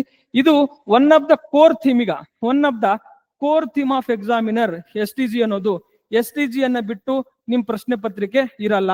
ನೀವು SDG ಸಸ್ಟೈನಬಲ್ ಡೆವಲಪ್ಮೆಂಟ್ 360 ಡಿಗ್ರಿಯಲ್ಲಿ ನೀವೇನ್ ಮಾಡ್ಬೇಕಾಗತ್ತೆ, ನೀಟಾಗಿ ಪ್ರಿಪರೇಷನ್ ಮಾಡ್ಬೇಕಾಗತ್ತೆ. ಅದನ್ನ ಮಾಡ್ತೀರಾ ಅಂತ ನಾನು ಭಾವಿಸ್ಕೊಳ್ತೇನೆ. ಓಕೆ, ನೆಕ್ಸ್ಟ್ ನೋಡಿ, ಧರ್ತಿ ಅಬ್ ಜನಭಾಗಿದಾರಿ ಯೋಜನೆ. ಏನಾಗಿದೆ ಗೊತ್ತಾ, ಧರ್ತಿ ಅಬ್ ಜನಭಾಗಿದಾರಿ ಯೋಜನೆ ಅಂದ್ರೆ ಇದು ಬುಡಕಟ್ಟು ಜನರನ್ನ ಏನ್ ಗೊತ್ತಾ ಸಬಲೀಕರಣ ಮಾಡಕ್ ನಾವೇನೇನ್ ಯೋಜನೆ ಜಾರಿಗೆ ತಂದ್ಕೊಂಡಿವಿ. ಇದು ದೇಶದ ಎಲ್ಲಾ ರಾಜ್ಯಗಳಲ್ಲಿ ಮತ್ತು ಬುಡಕಟ್ಟು ಡಿಸ್ಟ್ರಿಕ್ಟ್ ಗಳಲ್ಲಿ ನಾವು ಈ ಯೋಜನೆಗಳನ್ನ ಜಾರಿಗೆ ತರುವ ಪ್ರಯತ್ನವನ್ನು ಮಾಡ್ತಾ ಇದೀವಿ. ಇದನ್ನ ನೀವು ಸ್ವಲ್ಪ ಏನ್ ಮಾಡಿ ಅಂದ್ರೆ ನೆನ್ಪಿಡೋ ಪ್ರಯತ್ನ ಮಾಡ್ರಿ. ಜೊತೆಗೆ ಇತ್ತೀಚೆಗೆ ಈ ಬುಡಕಟ್ಟು ಜನಾಂಗದ ಮೇಲೆ ಏನ್ ಕ್ವಶನ್ಸ್ ಕೇಳಿದಾನ ಗೊತ್ತಾ, ಈ 75 PVTGs ಇದೆ ನೋಡಿ, PVTGs ಗಳೇನದಾವಲ್ಲ, ಈ PVTGs ಬಗ್ಗೆ ಕ್ವಶನ್ಸ್ ಅನ್ನ ಕೇಳ್ಕೊಂಡಿದ್ದಾನೆ. ಇದರ ಜೊತೆಗೆ ಈಗ ಬಿರ್ಸಾ ಮುಂಡಾ ಅವರು ಏನ್ ಗೊತ್ತಾ, ಆಚರಣೆ ಸಲುವಾಗಿ ಅವ್ರ ಜನ್ಮದಿನೋತ್ಸವ ನಾವು ಏನ್ ಮಾಡ್ಕೊಂಡಿವಿ ಅಂದ್ರೆ ಈ ಜನ ಸಬಲೀಕರಣಕ್ಕಾಗಿ ನಾವು 3 ರಿಂದ 4 ಯೋಜನೆಗಳನ್ನು ಜಾರಿಗೆ ತಂದ್ಕೊಂಡಿವಿ. ಆ ಯೋಜನೆಗಳ ಬಗ್ಗೆ ಅಧ್ಯಯನ ಮಾಡ್ಬೇಕಾಗತ್ತೆ. ಜೊತೆಗೆ ದೇಬಾರ್ ಕಮಿಷನ್ ಇದೆ, ದೇಬಾರ್ ಆಯೋಗ ಏನಿದೆ ಅಂದ್ರೆ ದೇಬಾರ್ ಆಯೋಗ ಏನಾಗಿದೆ, ಬುಡಕಟ್ಟುಗಳ ಕುರಿತು ಅಧ್ಯಯನ ಮಾಡಕ್ಕೆ ನಾವೇನ್ ಮಾಡ್ಕೊಂಡಿವಿ ಅಂದ್ರೆ ರಚನೆ ಮಾಡ್ಕೊಂಡಿವಿ. ಈ 75 PVTGs ಗಳಲ್ಲಿ ಕರ್ನಾಟಕದ ಯಾವ ಬುಡಕಟ್ಟು ಜನಗಳದಾವೆ ಅದನ್ನು ಕ್ವಶನ್ಸ್ ಅನ್ನ ಕೇಳ್ಕೊಂಡಿದ್ದಾನೆ. ಈ ಜೇನು ಕುರುಬ ಮತ್ತು ಕಾಡು ಕುರುಬ ಇದಾವ ನೋಡಿ, ಜೇನು ಕುರುಬ ಮತ್ತು ಕಾಡು ಕುರುಬಗಳನ್ನ ಏನ್ ಗೊತ್ತಾ PVTGs ಅಲ್ಲಿ ಹೆಸರಿಸ್ಕೊಂಡ್ವಿ. ಇದನ್ನು ಕೂಡ ಎಕ್ಸಾಮ್ ಅಲ್ಲಿ ಕೇಳ್ಕೊಂಡಿದ್ದಾನೆ. ಸ್ವಲ್ಪ ಇದನ್ನು ನೀವೇನ್ ಮಾಡ್ಬೇಕಂದ್ರೆ ಸ್ಪಷ್ಟವಾಗಿ ಬಹಳಷ್ಟು PVTGs ಈ ಬುಡಕಟ್ಟು ಜನರ ಬಗ್ಗೆ ನೀವೇನ್ ಮಾಡಿ ಅಂದ್ರೆ ನೀಟಾಗಿ ಅಧ್ಯಯನ ಮಾಡುವ ಪ್ರಯತ್ನವನ್ನ ನೀವು ಮಾಡ್ಬೇಕಾಗತ್ತೆ. ಓಕೆ, ಇಷ್ಟು ಬೇಸಿಕ್ಸ್ ಗೊತ್ತಿರ್ಲಿ. ನೆಕ್ಸ್ಟ್ ನೋಡಿ, 7 ಮಸೂದೆಗೆ ಅಂಗೀಕಾರ ನೀಡಿ.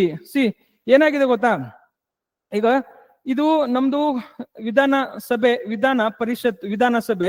ನೆಕ್ಸ್ಟ್ ವಿಧಾನ ಪರಿಷತ್ತು, ಇದು ಹೌದಾ. ಈ ಎರಡೂ ಪಾಸ್ ಮಾಡಿ ಯಾರಿಗೆ ಕಳಿಸಿದ್ದಾರೆ, ನಮ್ ಗವರ್ನರ್ ಸಾಹೇಬ್ರಿಗೆ ಕಳಿಸಿದ್ದಾರೆ. ಗವರ್ನರ್ ಸಾಹೇಬ್ಗೆ 7 ಬಿಲ್ಗಳನ್ನ ಕಳಿಸಿದ್ದಾರೆ.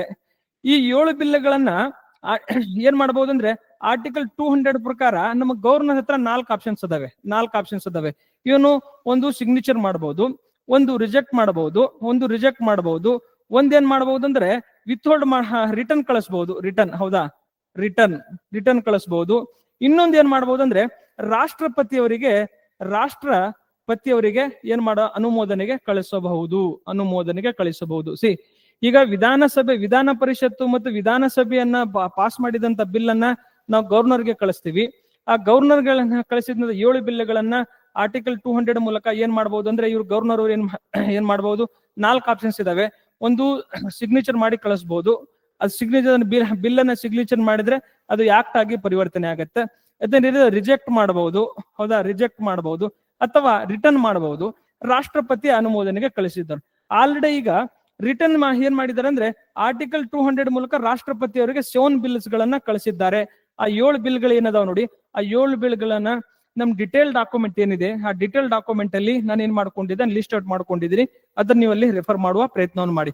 ಆ ಡಿಟೇಲ್ ಡಾಕ್ಯುಮೆಂಟ್ ಎಲ್ಲಿ ಸಿಗುತ್ತೆ ಸರ್ ಅಂತಂದ್ರೆ, ನೀವು ವಿಡಿಯೋ ನೋಡಿದ್ರಂತ ನಮ್ ಡಿಸ್ಕ್ರಿಪ್ಷನ್ ಬಾಕ್ಸ್ ಅಲ್ಲಿ ಏನಿದೆ, ಆ ಡಿಸ್ಕ್ರಿಪ್ಷನ್ ಬಾಕ್ಸ್ ಅಲ್ಲಿ ನಿಮ್ಗೆ ಏನಾಗುತ್ತೆ ಅಂದ್ರೆ ನಮ್ ಡಿಟೇಲ್ ಡಾಕ್ಯುಮೆಂಟ್ ಅವೈಲೇಬಲ್ ಆಗ್ತಾ ಹೋಗುತ್ತೆ. ಓಕೆ, ನೆಕ್ಸ್ಟ್ ನೋಡಿ, ಈಗ ರಾಷ್ಟ್ರಪತಿ ಅವರಿಗೆ ಆರ್ಟಿಕಲ್ 201 ಪ್ರಕಾರ ಏನಿದ್ರೆ 3 ಆಯ್ಕೆಗಳಿವೆ. ಒಂದು ಅದನ್ನ ಏನ್ ಮಾಡೋದಂದ್ರೆ ಅದನ್ನ ಸಿಗ್ನೇಚರ್ ಮಾಡೋದು, ಒಂದು ರಿಜೆಕ್ಟ್ ಮಾಡೋದು, ಮೂರು ಏನ್ ಮಾಡೋದಂದ್ರೆ ರಾಜ್ಯಗಳಿಗೆ ಏನ್ ಮಾಡೋದಂದ್ರೆ ರಿಟರ್ನ್ ಅನ್ನ ಕಳಿಸುವುದು. ಈಗೇನಾಗಿದೆ ಅಂದ್ರೆ ನಮ್ ಗವರ್ನರ್ ಸಾಹೇಬ್ರು ಪ್ರೆಸಿಡೆಂಟ್ಗೆ ಏನ್ ಮಾಡಿದಾರೆ ಅಂದ್ರೆ ಪ್ರೆಸಿಡೆಂಟ್ಗೆ ಬಿಲ್ ಅನ್ನ ಕಳಿಸಿದ್ದಾರೆ.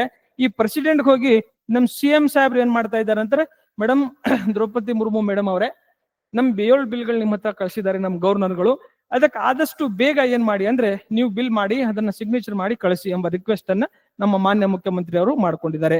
ಅದಕ್ಕೆ ದ್ರೌಪದಿ ಮುರ್ಮು ನಮ್ಮ ರಾಷ್ಟ್ರಪತಿ ಅವರು ಏನ್ ಹೇಳಿದ್ದಾರೆ ಅಂದ್ರೆ, ನಾನು ಇಲಾಖೆಗಳ ಪರಿಶೀಲನೆಗೆ ಕಳಿಸಿದ್ದೇನೆ, ಅದರ ಸಂವಿಧಾನಕತೆಯನ್ನ ಮತ್ತು ಅದರ ಅಂಶಗಳನ್ನ ಪರಿಶೀಲಿಸಿ ನಾವು ಆದಷ್ಟು ಬೇಗ ನಾವು ಸಿಗ್ನೇಚರ್ ಮಾಡ್ತೀವಿ ಅಂಶ ಭರವಸೆಯನ್ನ ಯಾರು ಕೊಟ್ಟಿದ್ದಾರೆ?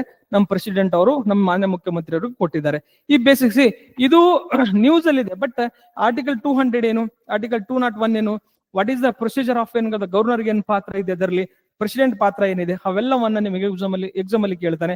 ಸ್ವಲ್ಪ ಇದನ್ನ ನೀವೇನ್ ಮಾಡ್ಬೇಕಾಗುತ್ತೆ, ಅಧ್ಯಯನ ಮಾಡೋ ಪ್ರಯತ್ನವನ್ನು ಮಾಡಿ. ಸೊ ಇದು 7 ಬಿಲ್ಗಳು ಯಾವ್ಯಾವು ನಮ್ ಡಿಟೇಲ್ ಡಾಕ್ಯುಮೆಂಟ್ ಅಲ್ಲಿ ಡಿಸ್ಕ್ರಿಪ್ಷನ್ ಬಾಕ್ಸ್ ಅಲ್ಲಿ ನಿಮ್ಗೆ ಅವೈಲೇಬಲ್ ಆಗ್ತಾ ಹೋಗುತ್ತೆ. ಅದನ್ನ ಸ್ವಲ್ಪ ಏನ್ ಮಾಡಿ ಅಂತಂದ್ರೆ ನೀಟಾಗಿ ನೋಡ್ಕೊಳ್ಳುವ ಪ್ರಯತ್ನವನ್ನು ಮಾಡಿ. ಓಕೆ, ನೆಕ್ಸ್ಟ್ ನೋಡಿ, ಮಹಾರಾಷ್ಟ್ರ ಚುನಾವಣೆಗೆ ಮತ ಕಳ್ಳತನ ಅಂತ ಏನಾಗುತ್ತೆ. ಏನಾಗಿದೆ, ಮಹಾರಾಷ್ಟ್ರ ನಮ್ದೇನ್ ಗೊತ್ತಾ, ವಿಧಾನಸಭೆ ಚುನಾವಣೆ ನಡೀತು, ಅದರಲ್ಲಿ ಮತ ಕಳ್ಳತನ ಆಗಿದೆ ಅಂತ ಯಾರು ಹೇಳಿದ್ದಾರೆ ಅಂದ್ರೆ ಲೋಕಸಭೆಯ ಅಪೋಸಿಷನ್ ಲೀಡರ್ ಆದಂತ ರಾಹುಲ್ ಗಾಂಧಿ ಅವರು ಏನ್ ಮಾಡಿದ್ದಾರೆ ಅಂದ್ರೆ ಆರೋಪವನ್ನ ಮಾಡಿದ್ದಾರೆ. ಇದು ಒಂದಾಯ್ತು.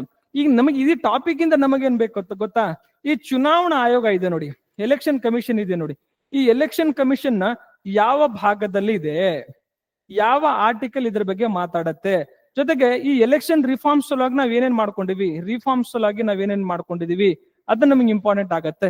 ಫಾರ್ ಎಕ್ಸಾಂಪಲ್, EVM ಯಾವಾಗ ಜಾರಿಗೆ ತಂದಿವಿ, ಜೊತೆಗೆ ಪೇಪರ್ ಏನು ಗೊತ್ತಾ, ಪೇಪರ್ ಬ್ಯಾಲೆಟ್ ಯಾವಾಗ ಅಂತ ಜಾರಿಗೆ ತಂದಿವಿ, VVPAT ಯಾವಾಗ ಜಾರಿಗೆ ತಂದಿವಿ, ಹೌದಾ, ನೋಟಾ ಯಾವಾಗ ಜಾರಿಗೆ ತಂದಿವಿ, ನೆಕ್ಸ್ಟ್ ಈ ಎಪಿಕ್ ಕಾರ್ಡ್ ಯಾವಾಗ ಜಾರಿಗೆ ತಂದಿವಿ, ಜೊತೆಗೆ ಸ್ಟೇಟ್ ಎಲೆಕ್ಷನ್, ಹೌದಾ, ಫಂಡಿಂಗ್ ಆಫ್ ಏನ್ ಗೊತ್ತಾ, ಸ್ಟೇಟ್ ಎಲೆಕ್ಷನ್ಸ್ಗೆ ನಾವೇನ್ ಮಾಡಿದ್ವಿ ಅಂದ್ರೆ ಆ ಕಮಿಟಿ ಯಾವ ರಚನೆ ಮಾಡ್ಕೊಂಡಿವಿ. ಎಟ್ ದ ಸೇಮ್ ಟೈಮ್ ಇತ್ತೀಚೆಗೆ one nation one election Ramnath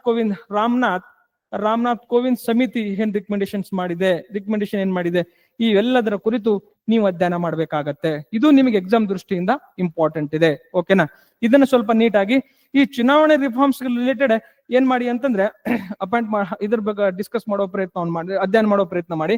at the same time ಈ ಎಲೆಕ್ಷನ್ ಕಮಿಷನ್ ನ ರಚನೆಯನ್ನ ಕುರಿತು ಅಂದ್ರೆ ಎಲೆಕ್ಷನ್ ಕಮಿಷನ್ ನ ಯಾರ ಮುಖ್ಯ ಆಯುಕ್ತರನ್ನು ಮತ್ತು ಇಬ್ಬರು ಕಮಿಷನರ್ಸ್ ಗಳು ಯಾರು ಅಪಾಯಿಂಟ್ ಮಾಡ್ತಾರೆ, ಅದನ್ನ ಏನ್ ಅರ್ಹತೆ ಬೇಕು, ಅದಕ್ಕೆ ಫಸ್ಟ್ ಎಷ್ಟು ಜನ ಕಮಿಷನರ್ ಇದ್ರು, ಈಗ ಎಷ್ಟು ಜನ ಇದ್ದಾರೆ, ಅದನ್ನ ಮತ್ತೆ ಜೊತೆಗೆ ಈ ರಾಷ್ಟ್ರೀಯ ಚುನಾವಣೆಯನ್ನ 1951 and ಜನಪ್ರತಿನಿಧಿ ಕಾಯ್ದೆ 1950 and 1951 ಏನ್ ಡಿಫರೆನ್ಸ್ ಇದೆ, ಇದನ್ನ ಮತ್ತು ನೆಕ್ಸ್ಟ್ 52ನೇ ಸಂವಿಧಾನ ತಿದ್ದುಪಡಿಯ ಮೂಲಕ ಆಂಟಿ ಡಿಫೆಕ್ಷನ್ಸ್ ಲಾ 1985 ನಾವೇನ್ ಆಂಟಿ ಡಿಫೆಕ್ಷನ್ ಲಾ ಜಾರಿಗೆ ತರ್ತೀವಿ, ಅದ್ರ ಬಗ್ಗೆ ರಿಪೀಟೆಡ್ ಆಗಿ ಕ್ವಶನ್ಸ್ ಅನ್ನ ಕೇಳ್ಕೊಂಡಿದ್ದಾನೆ.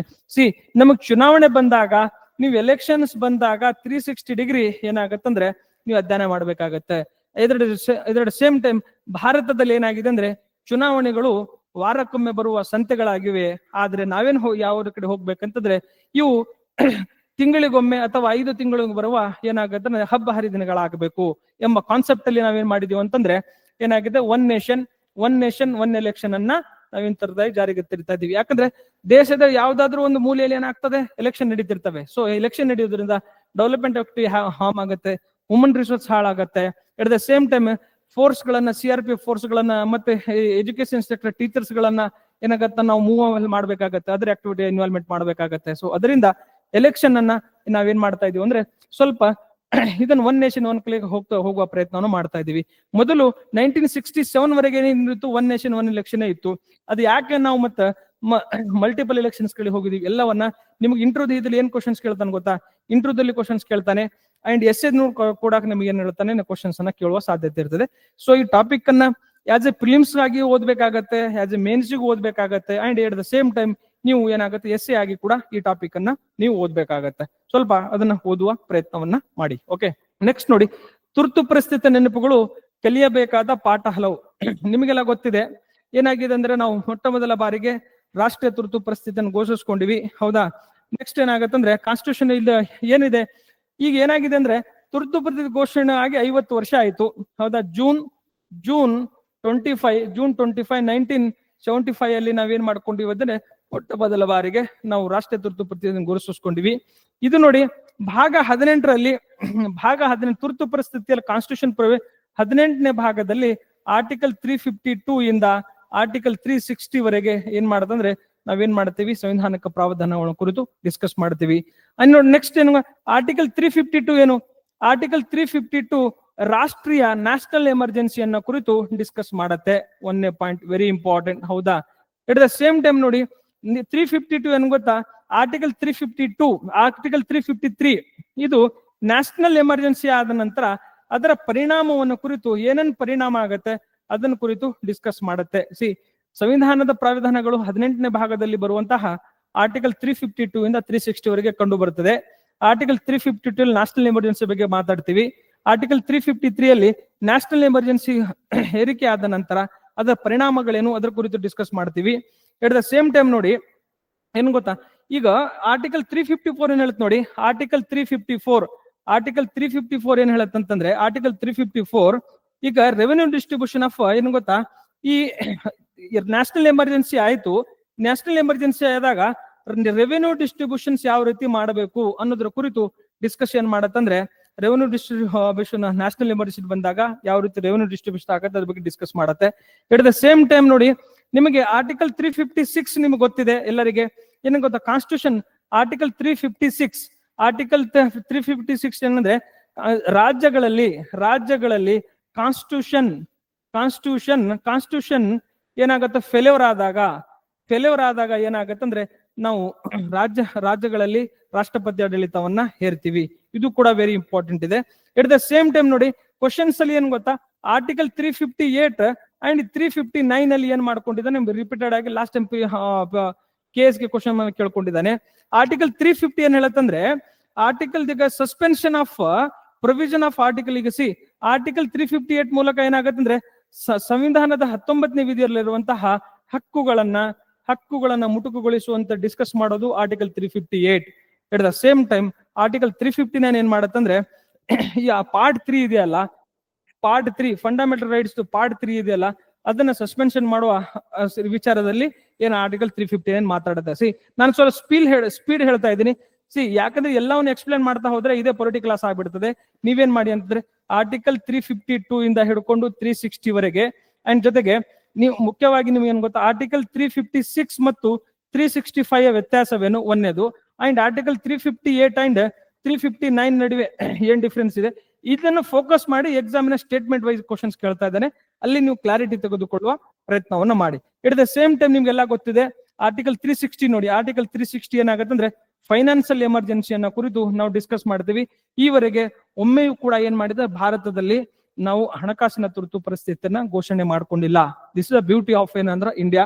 ಏನ್ ಗೊತ್ತಾ, 1991 ಏನಾಗತ್ತಂದ್ರೆ ನಾವು ಬ್ಯಾಲೆನ್ಸ್ಡ್ ಕ್ರೈಸಿಸ್ ಆಗತ್ತೆ 1990ರ ದಶಕದಲ್ಲಿ. ಆದ್ರೂ ಕೂಡ ನಾವೇನ್ ಮಾಡಿಲ್ಲ ಅಂದ್ರೆ ನಾವು ರಾಷ್ಟ್ರೀಯ ಹಣಕಾಸಿನ ತುರ್ತು ಪರಿಸ್ಥಿತಿಯನ್ನ ಘೋಷಣೆ ಮಾಡುವುದಿಲ್ಲ. ಅದನ್ನು ಕೂಡ ನೆನ್ಪಿಡುವ ಪ್ರಯತ್ನವನ್ನು ಮಾಡಿ. ನಮಗೆ ಏನಿದೆ ಅಂದ್ರೆ ಈ ತುರ್ತು ಪರಿಸ್ಥಿತಿ ಏನಾಗುತ್ತೆ 1950 ಏನಾಗುತ್ತೆ ಅಂದ್ರೆ ಈಗ ಇದರ ಆದ್ಮೇಲೆ ಕಾನ್ಸ್ಟಿಟ್ಯೂಷನ್ ನಲ್ಲಿ 1976 ಅಲ್ಲಿ ಏನಾಗತ್ತಂದ್ರೆ 44ನೇ ಸಂವಿಧಾನ ತಿದ್ದುಪಡಿಯನ್ನು ಜಾರಿಗೆ ತರ್ತೀವಿ.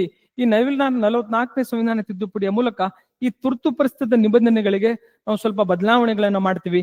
ಆ ಬದಲಾವಣೆಗಳ ಮೇಲೆ ನಿಮಗೆ ಎಕ್ಸಾಮ್ ಅಲ್ಲಿ ಕ್ವಶನ್ಸ್ ಅನ್ನ ಕೇಳ್ಕೊಂಡಿದ್ದಾನೆ. ಮೊದಲು ಮೂಲ ಸಂವಿಧಾನದಲ್ಲಿ ಏನಿತ್ತು, ಆಫ್ಟರ್ 1976 44 ಕಾನ್ಸ್ಟಿಟ್ಯೂಷನ್ ಅಮೆಂಡ್ಮೆಂಟ್ ಮೂಲಕ ಏನೆಲ್ಲ ಚೇಂಜ್ ಮಾಡ್ಕೊಂಡಿವಿ ಆ ವಿಧಾನಗಳ ಮೇಲೆ ನಿಮ್ಮ ಸ್ಟೇಟ್ಮೆಂಟ್ ಕ್ವಶನ್ಸ್ ಅನ್ನ ಕೇಳ್ಕೊಂಡಿದ್ದಾನೆ. ಸ್ವಲ್ಪ ಸೂಕ್ಷ್ಮವಾಗಿ ನೀವೇನ್ ಮಾಡ್ಬೇಕಾಗತ್ತಂದ್ರೆ ಅಧ್ಯಯನ ಮಾಡ್ಬೇಕಾಗತ್ತೆ. ಅದನ್ನ ನೀಟಾಗಿ ಅಧ್ಯಯನ ಮಾಡುವ ಪ್ರಯತ್ನವನ್ನ ಮಾಡಿ. ಓಕೆ, ನೆಕ್ಸ್ಟ್ ನೋಡಿ, ಕಳಪೆ ಉಪಕರಣ ಲೋಕಾಯುಕ್ತಕ್ಕೆ ನೋಟಿಸು. ಲೋಕಾಯುಕ್ತದ ಬಗ್ಗೆ ನಿಮಗೆ ಗೊತ್ತಿದೆ ಅಂತ ಭಾವಿಸ್ಕೊಳ್ತೀನಿ. ಲೋಕಾಯುಕ್ತದ ಬಗ್ಗೆ ಸ್ವಲ್ಪ ಬೇಸಿಕ್ಸ್ ಅನ್ನ ನಿಮ್ ಜೊತೆ ಮಾತಾಡುವ ಪ್ರಯತ್ನವನ್ನ ಮಾಡ್ತಾನೆ. ಏನ್ ಬೇಸಿಕ್ಸ್ ಅಂತಂದ್ರೆ ಈ ಲೋಕಾಯುಕ್ತ ಕಾನ್ಸೆಪ್ಟ್ ಏನಾಗತ್ತಂದ್ರೆ 1809ರಲ್ಲಿ ಏನಾಗತ್ತಂದ್ರೆ ಸ್ವೀಡನ್ ನಲ್ಲಿ ಇದನ್ನ ಈ ಕಾನ್ಸೆಪ್ಟ್ ಅರ್ಜನ ಆಗತ್ತೆ. ಇದನ್ನ ಒಂಬಡ್ಸ್ಮನ್ ಅಂತ ಕರಿತೀವಿ. ಹೌದಾ, ಒಂಬಡ್ಸ್ಮನ್ ಅಂತ ಇದನ್ನ ಈ ಕಾನ್ಸೆಪ್ಟ್ ಅನ್ನ ನಾವು ಕರಿತೀವಿ. ಓಕೆ, ಇದನ್ನ ನೆಕ್ಸ್ಟ್ ಏನಾಗತ್ತಂದ್ರೆ ಅಶೋಕ್ ಕುಮಾರ್ ಸೇನ್ ಏನಾಗತ್ತಂದ್ರೆ ಅದನ್ನ ಅಶೋಕ್ ಕುಮಾರ್ ಸೇನ್ ಅವರು ಏನ್ ಮಾಡ್ತಾರೆ ಅಂದ್ರೆ ಮೊಟ್ಟ ಮೊದಲ ಬಾರಿಗೆ ಅಶೋಕ್ ಕುಮಾರ್ ಸೇನ್ ಅವರು ಏನ್ ಮಾಡ್ತಾರೆ ಮೊಟ್ಟ ಮೊದಲ ಬಾರಿಗೆ ಇದನ್ನ ಏನ್ ಮಾಡ್ತಂದ್ರೆ ಇದನ್ನ ಪ್ರಪೋಸ್ ಮಾಡ್ತಾರೆ. ಇದನ್ನ ಪ್ರಪೋಸ್ಡ್ ಏನ್ ಮಾಡ್ತಾರೆ ಅಂದ್ರೆ ಇದನ್ನ ಪ್ರಪೋಸ್ ಮಾಡ್ತಾರೆ. ಆದ್ರೆ ಇದನ್ನ 1963ರಲ್ಲಿ ಏನಾಗತ್ತಂದ್ರೆ ಎಲ್ ಎಂ ಸಿಂಘ್ವಿ ಅವರು ಈ ಲೋಕಾಯುಕ್ತ ಮತ್ತು ಲೋಕಪಾಲ್ ಎಂಬ ಟರ್ಮ್ ಅನ್ನ ಏನ್ ಮಾಡ್ತಾರೆ ಕಾಯಿನ್ ಮಾಡ್ತಾರೋ. ಈ ಲೋಕಪಾಲ್ ಮತ್ತು ಲೋಕಾಯುಕ್ತ ಲೋಕಾಯುಕ್ತ ಟರ್ಮ್ ಅನ್ನು ಏನ್ ಮಾಡ್ತಾರೆ ಅಂದ್ರೆ ಎಲ್ ಎಂ ಸಿಂಘ್ವಿ ಅವರು ಫಸ್ಟ್ ಬಾರಿಗೆ ಕಾಯಿನ್ ಮಾಡ್ತಾರೆ. ಒಂದೇದು. ಎಟ್ ದ ಸೇಮ್ ಟೈಮ್ ಮುಂದೆ ಏನಾಗುತ್ತೆ ಗೊತ್ತಾ, ಈಗ ಫಸ್ಟ್ ನಿಮ್ಗೆ ಏನಾಗುತ್ತೆ, ಆಮೇಲೆ ನಾವೇನ್ ಮಾಡ್ತೀವಿ, ಫಸ್ಟ್ ನೋಡಿ, ಫಸ್ಟ್ ARC ಅನ್ನ ಮಾಡ್ತೀವಿ. ಯಾರ್ದು? ಮೊರಾರ್ಜಿ ದೇಸಾಯಿ ಅವರ ಅಧ್ಯಕ್ಷತೆಯಲ್ಲಿ ಏನ್ ಗೊತ್ತಾ, ಫಸ್ಟ್ ಮೊದಲ ಆಡಳಿತ ಸುಧಾರಣಾ ಆಯೋಗ ಅಂತ ಕರಿತೀವಿ. ಅವರು ಕೂಡ ಏನ್ ಮಾಡ್ತಾರೆ ಅಂತಂದ್ರೆ ಅವರು ಕೂಡ ಇದನ್ನ ಪ್ರಪೋಸ್ ಮಾಡುವ ಪ್ರಯತ್ನವನ್ನು ಮಾಡ್ತಾರೆ. ಎಟ್ ದ ಸೇಮ್ ಟೈಮ್ ನೋಡಿ, ಇದು ಏನಾಗುತ್ತೆ ಗೊತ್ತಾ, 2002ರಲ್ಲಿ ನಾವು ಸಂವಿಧಾನವನ್ನ ಪುನರ್ವಿಮರ್ಶನೆ ಮಾಡಬೇಕು, ಸಂವಿಧಾನವನ್ನ ಪುನರ್ ಏನ್ ಮಾಡ್ಬೇಕು, ವಿಮರ್ಶೆ ಮಾಡಬೇಕು ಎಂಬ ಅಂಶವನ್ನ ಹಿನ್ನೆಲೆಯಲ್ಲಿ ನಾವೇನ್ ಮಾಡ್ತೀವಿ ಅಂದ್ರೆ ಡಾಕ್ಟರ್ ವೆಂಕಟ್ ಚೆಲ್ಲಯ್ಯ ಕಮಿಷನ್ ಅನ್ನ ಅಪಾಯಿಂಟ್ ಮಾಡ್ತೀವಿ. ಇವರು ಕೂಡ ಏನ್ ಮಾಡ್ತಾರೆ, ಲೋಕಪಾಲ್ ಮತ್ತು ಲೋಕಾಯುಕ್ತನ ಜಾರಿಗೆ ತರುವ ಕುರಿತು ಏನ್ ರಿಕಮೆಂಡೇಶನ್ಸ್ ಮಾಡ್ತಾರೆ. ಇದನ್ನ ಇಟ್ಕೊಂಡು ಏನ್ ಮಾಡ್ತಾರೆ ಅಂದ್ರೆ ತಮಗೆಲ್ಲ ಗೊತ್ತಿರುವ ಹಾಗೆ ಏನಾಗುತ್ತೆ, ಅಣ್ಣಾ ಹಜಾರೆ ಅವರು ಏನ್ ಮಾಡ್ತಾರೆ ಅಂದ್ರೆ ಅಣ್ಣಾ ಹಜಾರೆ ಆಂದೋಲನ ಮಾಡ್ತಾರೆ. ಅದರ ಪರಿಣಾಮವಾಗಿ ಭಾರತದಲ್ಲಿ 2013 ಏನಾಗುತ್ತೆ, ಲೋಕಪಾಲ್ ಮತ್ತು ಲೋಕಾಯುಕ್ತ ಆಕ್ಟ್ ಅಂದ್ರೆ ಜಾರಿಗೆ ಬರ್ತದೆ. ಈಗ ನಿಮ್ ಹೋಮ್ವರ್ಕ್ ಅಂದ್ರೆ ಏನ್ ಗೊತ್ತಾ, ಈ ಲೋಕಪಾಲ್ ಮತ್ತು ಈ ಲೋಕಾಯುಕ್ತ ಇದೆಯಲ್ಲ, ಇದರ ರಚನೆ ಹೆಂಗಿದೆ, ಇದರಲ್ಲಿ PM ಬರ್ತಾರ, ಇದರಲ್ಲಿ CM ಬರ್ತಾರ, ಈ ಲೋಕಾಯುಕ್ತನ ಯಾರು ನೇಮಕ ಮಾಡ್ತಾರೆ, ಇವೆಲ್ಲವನ್ನ ಕುರಿತು ನೀವೇನ್ ಮಾಡಿ ಅಂದ್ರೆ 360 ಡಿಗ್ರಿಯಲ್ಲಿ ಅಧ್ಯಯನ ಮಾಡುವ ಪ್ರಯತ್ನವನ್ನು ಮಾಡ್ರಿ. ಅಂಡ್ ಇದ್ರಲ್ಲಿ ಲಿಪಿಡರ್ಗೆ ಏನ್ ಕ್ವಶನ್ಸ್ ಕೇಳ್ಕೊಂಡಿದ್ದಾನೆ ಅಂದ್ರೆ ಇದು ನೋಡಿ, ಇದರ ಇನ್ವೆಸ್ಟಿಗೇಷನ್ ವ್ಯಾಪ್ತಿಯಲ್ಲಿ CM ಬರ್ತಾರ, ಪ್ರೈಮ್ ಮಿನಿಸ್ಟರ್ ಬರ್ತಾರ, ಸುಪ್ರೀಂ ಕೋರ್ಟ್ ಜಡ್ಜ್ಗಳು ಬರ್ತಾರ. ಅದನ್ನ ಆ ಟ್ರಿಕಿ ಪಾರ್ಟ್ ಅನ್ನ ಎಕ್ಸಾಮ್ ಅಲ್ಲಿ ಸ್ಟೇಟ್ಮೆಂಟ್ ಆಗಿ ಏನ್ ಮಾಡ್ಕೊಂಡಿದ್ದಾನೆ, ಸ್ಟೇಟ್ಮೆಂಟ್ ಹಾಕಿ ಎಕ್ಸಾಮ್ ಅಲ್ಲಿ ಕೇಳ್ಕೊಂಡಿದ್ದಾನೆ. ಅದನ್ನ ನೀವು ಕ್ಲಾರಿಟಿ ತಗೊಳ್ಳುವ ಪ್ರಯತ್ನವನ್ನ ಮಾಡಿ. ಓಕೆ, ಯಾಕಂದ್ರೆ ಎಲ್ಲಿ ಕ್ವಶನ್ಸ್ ಟ್ರಿಗರ್ ಮಾಡ್ತಾ ಇದ್ದಾನೆ, ಅದನ್ನ ನೀವೇನ್ ಮಾಡಿ ಅಂದ್ರೆ ಅಧ್ಯಯನ ಮಾಡುವ ಪ್ರಯತ್ನವನ್ನು. ನಾನು ಬೇಸಿಕ್ಸ್ ಅನ್ನ, ಸ್ಟಾಟಿಕ್ ಅಂಶವನ್ನ ನಾನು ಹೇಳಿದ್ದೀನಿ, ಆದ್ರೆ ಅದರ ಮುಂದುವರೆದ ಭಾಗವನ್ನ ನೀವು ಅಧ್ಯಯನ ಮಾಡ್ಬೇಕಾಗತ್ತೆ. ಯಾಕಂದ್ರೆ ಇದೇನ್ ಹೇಳ್ತಾರೆ, ಪೊಲಿಟಿ ಆಗ್ಬಿಡ್ತದೆ ಮತ್ತೆ ಇಲ್ಲಿ. ಓಕೆ, ನೆಕ್ಸ್ಟ್ ನೋಡ್ರಿ, ನ್ಯಾಯಮೂರ್ತಿ ವರ್ಮಾ ಪ್ರಕರಣ FIR ಏಕಿಲ್ಲ. ನಿಮಗೆಲ್ಲ ಗೊತ್ತಿದೆ, ಯಶವಂತ್ ವರ್ಮಾ ಎಂಬ ವಕೀಲನ ನ್ಯಾಯಮೂರ್ತಿಗಳ ಮನೆಯಲ್ಲಿ ಏನಾಗಿದೆ ಅಂದ್ರೆ 25 ಕೋಟಿ ಏನಾಗಿದೆ ಅಂದ್ರೆ ಕ್ಯಾಶ್ ಸಿಕ್ಕಿದೆ. ಅದಕ್ಕಾಗಿ ಅವರನ್ನ ನಾವೇನ್ ಮಾಡ್ತಾ ಇದೀವಿ ಅಂತಂದ್ರೆ ತನಿಖೆಗೆ ಒಳಪಡಿಸಿ ಅದನ್ನ ಮಹಾಭಿಯೋಗ ಪ್ರೋಸೆಸ್ ನ ಮೂಲಕ ಅವ್ರನ್ನ ರಿಮೂವ್ ಮಾಡುವ ಪ್ರಯತ್ನವನ್ನ ನಾವು ಮಾಡ್ತಾ ಇದ್ದೀವಿ. ಆದ್ರೆ ಈವರೆಗೆ FIR ಆಗಿಲ್ಲ. ಅದಕ್ಕೆ ಯಾಕೆ ಅಂತ ಅಂಶವನ್ನ ನ್ಯೂಸ್ ಅಲ್ಲಿ ಇದೆ. ಈಗ ನಿಮಗೆ ಇಲ್ಲಿ ಏನ್ ಗೊತ್ತಾ, ಈ ಮಹಾಭಿಯೋಗ ಪ್ರಕ್ರಿಯೆ ಅಂದ್ರೆ ಏನು? ಹೌದಾ, ಮಹಾಭಿಯೋಗ ಪ್ರಕ್ರಿಯೆ ಮೇಲೆ ನಿಮಗೆ ಕ್ವಶನ್ಸ್ ಅನ್ನ ಕೇಳ್ತಾನೆ. ಒಂದು ಮಹಾಭಿಯೋಗ ಪ್ರಕ್ರಿಯೆ ಅಂದ್ರೆ ನೋಡಿ, ಸಿಂಪಲ್ ಆಗಿ ಆಲ್ರೆಡಿ ನಾ ಪ್ರಿವಿಯಸ್ ಇಯರ್ಲಿ ಕೂಡ ಡಿಸ್ಕಸ್ ಮಾಡ್ಕೊಂಡಿದ್ದೀನಿ. ಈಗ ಒಂದು ನಿರ್ಣಯವನ್ನ, ಏನ್ ನಿರ್ಣಯ ಅಂತಂದ್ರೆ, ಈ ನ್ಯಾಯಮೂರ್ತಿ ಯಶವಂತ್ ವರ್ಮಾವನ್ನ ನಾವು ರಿಮೂವ್ ಮಾಡ್ಬೇಕಂದ್ರೆ, ಈಗ ಒಂದು ಆ ನಿರ್ಣಯವನ್ನ ಪಾಸ್ ಮಾಡ್ಬೇಕಂದ್ರೆ ನಾವು ಬಿಲ್ ಮಾಡ್ಬೇಕು. ಅದನ್ನ ನಾವು ಯಾವುದೇ ಒಂದು ಲೋಕಸಭೆ ಅಥವಾ ರಾಜ್ಯಸಭೆಯಲ್ಲಿ ಮಂಡನೆ ಮಾಡ್ಬೇಕಂದ್ರೆ, ಲೋಕಸಭೆಯಲ್ಲಿ ಆದ್ರೆ 100 ಜನ MP ಸಿಗ್ನೇಚರ್ ಮಾಡಿರ್ಬೇಕು. ಅಂಡ್ ರಾಜ್ಯಸಭೆಯಲ್ಲಿ ಆದ್ರೆ 50 ಜನ ಸದಸ್ಯರು ಏನ್ ಮಾಡ್ಬೇಕು, ಸಿಗ್ನೇಚರ್ ಮಾಡಬೇಕು. ಈ ಸಭೆಯನ್ನ ಏನ್ ಮಾಡ್ಕೋತ ಇದನ್ನ ಸದನದಲ್ಲಿ ಮಂಡಿಸಿದಾಗ ಇದನ್ನ ಸ್ಪೀಕರ್ ಏನ್ ಮಾಡ್ಬೇಕಂದ್ರೆ ಒಪ್ಪಿಕೊಂಡ್ರೆ, ಈ ಒಪ್ಪಿಕೊಂಡಾಗ 3 ಜನ ಸದಸ್ಯರು ಏನ್ ಗೊತ್ತಂದ್ರೆ ಸಮಿತಿಯ ರಚನೆ ಆಗತ್ತೆ. ಈ ಸಮಿತಿ ರಚನೆ ಆದ ನಂತರ ಇನ್ ಕೇಸ್ ಅದು ಗಿಲ್ಟಿ ಆಗಿದ್ದಾರೆ ಎಂಬ ಅಂಶವನ್ನ ಅವ್ರು ರಿಪೋರ್ಟ್ ಮಾಡಿದ್ರೆ ಇದನ್ನ ಸದನದಲ್ಲಿ ಚರ್ಚೆ ಆಗತ್ತೆ. ಈ ಸದನದಲ್ಲಿ ಚರ್ಚೆ ಆದ ನಂತರ ಇದನ್ನ ರಾಷ್ಟ್ರಪತಿ ಕಳಿಸ್ತೀವಿ. ರಾಷ್ಟ್ರಪತಿಯವರ ಇದನ್ನ ಅಧಿಸೂಚನೆ ಹೊರಡೋ ಮೂಲಕ ಅವ್ರು ಏನ್ ಮಾಡ್ಬೋದು, ರಿಮೂವ್ ಮಾಡಬಹುದು. ಆದ್ರೆ ಈಗೇನಾಗಿದೆ ಗೊತ್ತಾ, ಆಲ್ರೆಡಿ 3 ಮೆಂಬರ್ಸ್ ಕಮಿಟಿ ರಚನೆಯಾಗಿ ಏನಾಗಿದೆ ಅಂದ್ರೆ ಹೀಸ್ ಗಿಲ್ಟಿ ಅಂತ ಏನ್ ಮಾಡಿದೆ ಅಂದ್ರೆ ಸಮಿತಿ ಮಾಡಿದೆ. ಮುಂದಿನ ದಿನಮಾನಗಳಲ್ಲಿ ಮಹಾಭಿಯೋಗ ಪ್ರೋಸೆಸ್ ಏನಾಗತ್ತೆ ನ್ಯೂಸ್ ಅಲ್ಲಿ ಇದೆ. ಇದಕ್ಕೆ ಮಹಾಭಿಯೋಗ ಪ್ರೋಸೆಸ್ ಅನ್ನ ಯಾವ ಆರ್ಟಿಕಲ್ ಮೂಲಕ ಮಾಡ್ತೀವಿ? ಹೌದಾ, ಅದಕ್ಕೆ ಈವರೆಗೆ ಮಹಾಭಿಯೋಗ ಪ್ರೋಸೆಸ್ ಆಗಿದೆನಾ? ಆರ್ಟಿಕಲ್ ಆರ್ಟಿಕಲ್ 124 ಸಬ್ ಕ್ಲಾಸ್ 4 ಮತ್ತು ಸಬ್ ಕ್ಲಾಸ್ 5 ಏನ್ ರೋಲ್ ಇದೆ, ಆರ್ಟಿಕಲ್ 218 ಏನ್ ರೋಲ್ ಇದೆ, ಇವೆಲ್ಲವನ್ನ ನೀವೇನ್ ಮಾಡ್ಬೇಕಂದ್ರೆ ನೀಟಾಗಿ ಅಧ್ಯಯನ ಮಾಡುವ ಪ್ರಯತ್ನವನ್ನ ಮಾಡ್ಬೇಕು. ನಂದೇನಿದೆ ಗೊತ್ತಾ, ಕರೆಂಟ್ ಅಫೇರ್ಸ್ ಅನ್ನ ನೀವು PYQ ಅನ್ನು ತೆಗೆದುಕೊಂಡು ನೋಡಿದಾಗ ಈ ಕಾನ್ಸೆಪ್ಟ್ಸ್ ಏನಿದಾವೆ ಮತ್ತೆ ಈ ಬೇಸಿಕ್ಸ್ ಏನಿದಾವೆ ಅದ್ರ ಮೇಲೆ ರಿಪೀಟೆಡ್ ಆಗಿ ಕ್ವಶನ್ಸ್ ಅನ್ನ ಕೇಳ್ಕೊಂಡಿದ್ದಾನೆ. ನೀವೇನೋ ಬುಕ್ ಅಲ್ಲಿ ಎತ್ಕೊಂಡು ಫಸ್ಟ್ ಪೇಜ್ ಇಂದ ಲಾಸ್ಟ್ ಪೇಜ್ ಓದ್ತಾ ಕೊಡ್ತೀರಾ, ಬಟ್ ಎಕ್ಸಾಮ್ ಕೇಳೋದು ಬೇರೆಲ್ಲೋ ಕೇಳ್ತಿರ್ತಾನೆ. ಸೊ ಯಾವಾಗ್ಲೂ ನೀವೇನ್ ಗೊತ್ತಾ, ಕರೆಂಟ್ ಅಫೇರ್ಸ್ ಥ್ರೂ ಹೋದಾಗ ಎಲ್ಲಿ ಕೋರ್ ಏರಿಯಾನ ಹಿಟ್ ಮಾಡ್ಬೇಕು ಅಲ್ಲಿ ಹಿಟ್ ಮಾಡ್ತೀರಾ. ಸೊ ಅಲ್ಲಿ ಹಿಂಗೆ ಹಿಟ್ ಮಾಡ್ಬೇಕಂದ್ರೆ ನೀವೇನ್ ಮಾಡ್ಬೇಕು, ನೀಟಾಗಿ previous year question papers, current affairs and static ಅನ್ನ ನೀವು ನೀಟಾಗಿ ಕನೆಕ್ಟ್ ಮಾಡ್ತಾ ಅದನ್ನ ಅಧ್ಯಯನ ಮಾಡ್ತಾ ಹೋಗ್ಬೇಕಾಗತ್ತೆ. ಅದನ್ನ ಮಾಡ್ತೀರಂತ ಭಾವಿಸ್ಕೊಳ್ತೇನೆ. ಓಕೆ, ನೆಕ್ಸ್ಟ್ ನೋಡಿ, ವಿರಳ ಲೋಹಕ್ಕೆ ಸಬ್ಸಿಡಿ ಶೀಘ್ರ ತೀರ್ಮಾನ, ಕೇಂದ್ರ ಬೃಹತ್ ಕೈಗಾರಿಕೆ ಮತ್ತು ಉಕ್ಕು ಸಚಿವ HD ಕುಮಾರಸ್ವಾಮಿ.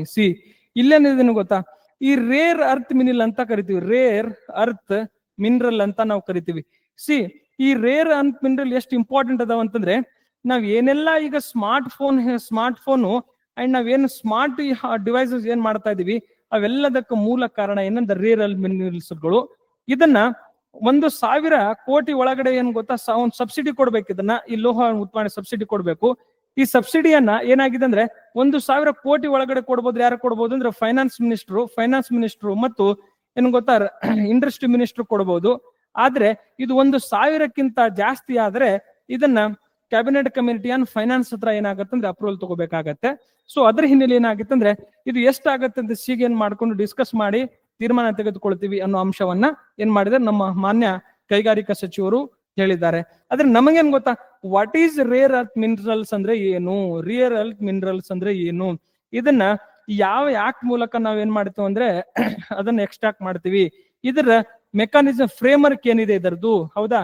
ಜೊತೆಗೆ ನಮ್ಮ ಮೈನಿಂಗ್ ಮತ್ತು ಮೈನಿಂಗ್ ಆಕ್ಟ್ಗೂ ಮತ್ತು ರೇರ್ ಅರ್ತ್ ಮಿನರಲ್ಸ್ ಏನ್ ಡಿಫರೆನ್ಸ್ ಇದಾವೆ, ಇದ್ರ ಮೇಲೆ ಕ್ವಶನ್ಸ್ ಅನ್ನ ಕೇಳ್ಕೊಂಡಿದ್ದಾನೆ. ಅಂಡ್ ಲಾಸ್ಟ್ 2016ರಿಂದ 2024ರವರೆಗೆ 3ರಿಂದ 4 ಸಾರಿ ಏನ್ ಕ್ವಶನ್ಸ್ ಕೇಳಿದಾನೆ, ಈ ಕೆಳಗಿನ ಯಾವ್ದು ರೇರ್ ಅರ್ತ್ ಮಿನರಲ್ಸ್ ಅಂತ ನಾವು ಕನ್ಸಿಡರ್ ಮಾಡ್ತೀವಿ, ಹೌದಾ, ಯಾವ್ದು ಮೈಕ್ರೋ ಮಿನರಲ್ಸ್ ಅಂತ ಏನ್ ಮಾಡ್ತೀವಿ ಅಂತಂದ್ರೆ ಕನ್ಸಿಡರ್ ಮಾಡ್ತೀವಿ, ಯಾವ್ದು ಮೇಜರ್ ಮಿನರಲ್ಸ್ ಅಂತ ಕನ್ಸಿಡರ್ ಮಾಡ್ತೀವಿ. ಈ ಮೈಕ್ರೋ, ಮೀಡಿಯಮ್ ಮತ್ತು ಏನ್ ಗೊತ್ತಾ ಇದು ಇದರ ಮೇಲೆ ಏನ್ ಗೊತ್ತು ಮ್ಯಾಚ್ ದಿ ಫಾಲೋಯಿಂಗ್ ಕ್ವಶನ್ ಕೇಳ್ಕೊಂಡಿದ್ದಾನೆ. ಬೇಸಿಕ್ಸ್ ಅಟ್ಲೀಸ್ಟ್ ನಿಮ್ಗೆ ಏನ್ ಗೊತ್ತಿಲ್ಲ, what is rare earth minerals ಅಂದ್ರೆ ಏನು, ಏನ್ ಗೊತ್ತಾ, ಈಗ ವಿರಳ ಲೋಹ ಅಂದ್ರೆ ಏನು, ಅದ್ರ ಬಗ್ಗೆ ವಿರಳ ಲೋಹ ಮತ್ತು ಮೈಕ್ರೋ ಮತ್ತು ರೇರ್ ಅರ್ತ್ ಮಿನರಲ್ ಏನ್ ಡಿಫ್ರೆನ್ಸ್, ಇದಕ್ಕೆ MMT ಏನ್ ಗೊತ್ತಾ, ಮಿನರಲ್ ಅಂಡ್ ಮ್ಯಾನೇಜ್ಮೆಂಟ್ ಆಕ್ಟ್ ಅಂತ ಇದೆ, ಆ ಆಕ್ಟ್ ರೋಲ್ ಏನು, ಇದ್ರ ಬಗ್ಗೆ ಎಲ್ಲ ಕ್ವಶನ್ಸ್ ಅನ್ನ ಕೇಳ್ಕೊಂಡಿದ್ದಾನೆ.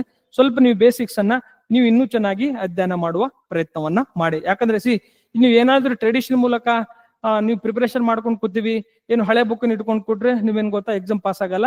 ನೀವೇನ್ ಗೊತ್ತಾ 21ನೇ ಶತಮಾನದಲ್ಲಿ ಮತ್ತೆ 2025, 26ರಲ್ಲಿ ಬಂದು ಪ್ರಿಪರೇಷನ್ ಮಾಡಬೇಕು. ಏನು ಹಳೆ ನೋಟ್ಸ್ ಇಟ್ಕೊಂಡು ಹಳೆ ಕಾಲದ ಪ್ರಿಪರೇಷನ್ ಮಾಡಿದ್ರೆ ನೀವು ಎಕ್ಸಾಮ್ ಪಾಸ್ ಮಾಡಕ್ಕಾಗಲ್ಲ. ಗ್ರೋ ಅಪ್, ಅಲ್ಲಿಂದ ಎದ್ದು 26ಕ್ಕೆ ಬಂದು ನೀವೇನ್ ಮಾಡಿ ಅಂದ್ರೆ ಪ್ರಿಪರೇಷನ್ ಮಾಡುವ ಪ್ರಯತ್ನವನ್ನ ಮಾಡಿ. ಓಕೆ, ನೆಕ್ಸ್ಟ್ ನೋಡಿ, ರೂಪಾಯಿ ಮೌಲ್ಯ 22ಕ್ಕೆ ಪೈಸೆ ಜಿಗಿತ. ನಮಗೇನ್ ಗೊತ್ತಾ ರೂಪಾಯಿ ಮೌಲ್ಯ ಅಂದ್ರೆ ಏನು, ನನಗೇನ್ ಗೊತ್ತಾ, ವಾಟ್ ಈಸ್ ರೂಪಿ ನೋಡಿ, ರೂಪಿ ಏನ್ ಗೊತ್ತಾ, 1 ಮಿನಿಟ್, ನನಗೇನಾಗ್ತಾ ಹೋಗೋದು ಇಂಪಾರ್ಟೆಂಟ್ ಏನಂತಂದ್ರೆ ರೂಪಿ ಯಾವ ರೀತಿ ಬಿಹೇವ್ ಮಾಡುತ್ತೆ ಅನ್ನೋದು ನನಗೆ ಇಂಪಾರ್ಟೆಂಟ್ ಆಗ್ತಾ ಹೋಗುತ್ತೆ. ರೂಪಾಯಿ ಮೌಲ್ಯ ಜಿಗಿತ. Devaluation of currency, devaluation of currency ಅಂದ್ರೆ ಏನು, ಡಿಮಾನಿಟೈಸೇಷನ್ ಅಂದ್ರೆ ಏನು, ಡಿಮಾನಿಟೈಸೇಷನ್ ಅಂದ್ರೆ ಏನು, ಓಕೆನಾ. ಈ ಎರಡದ ಬಗ್ಗೆ ನಿಮಗೆ ಡಿಫರೆನ್ಸ್ ಗೊತ್ತಿರಲಿ. ನಾವು 3 ಸಾರಿ ಏನಪ್ಪಾ ರೂಪಾಯಿನ ಡಿವ್ಯಾಲ್ಯೂಯೇಷನ್ ಮಾಡಿದೀವಿ, 3 ಸಾರಿ ಡಿಮಾನಿಟೈಸೇಷನ್ ಮಾಡಿದೀವಿ. ಈ ರೂಪಾಯಿ ಮೌಲ್ಯ ಕುಸಿತದಿಂದ ಏನೇನ್ ಇಂಪ್ಯಾಕ್ಟ್ ಆಗ್ತಾ ಆಗತ್ತೆ, ಈ ರೂಪಾಯಿ ಮೌಲ್ಯ ಕುಸಿತ ಅಂದ್ರೆ ಇಂಪೋರ್ಟ್ ಮೇಲೆ ಏನ್ ಇಂಪ್ಯಾಕ್ಟ್ ಆಗತ್ತೆ, ಎಕ್ಸ್ಪೋರ್ಟ್ ಮೇಲೆ ಏನ್ ಇಂಪ್ಯಾಕ್ಟ್ ಆಗತ್ತೆ, ಇದನ್ನ ನಿಮ್ಮ ಮೇಲೆ ಕ್ವಶನ್ಸ್ ಅನ್ನ ಇಂಪಾರ್ಟೆಂಟ್ ಆಗಿ ಕ್ವಶನ್ಸ್ ಅನ್ನ ಕೇಳ್ಕೊಂಡಿದ್ದಾನೆ.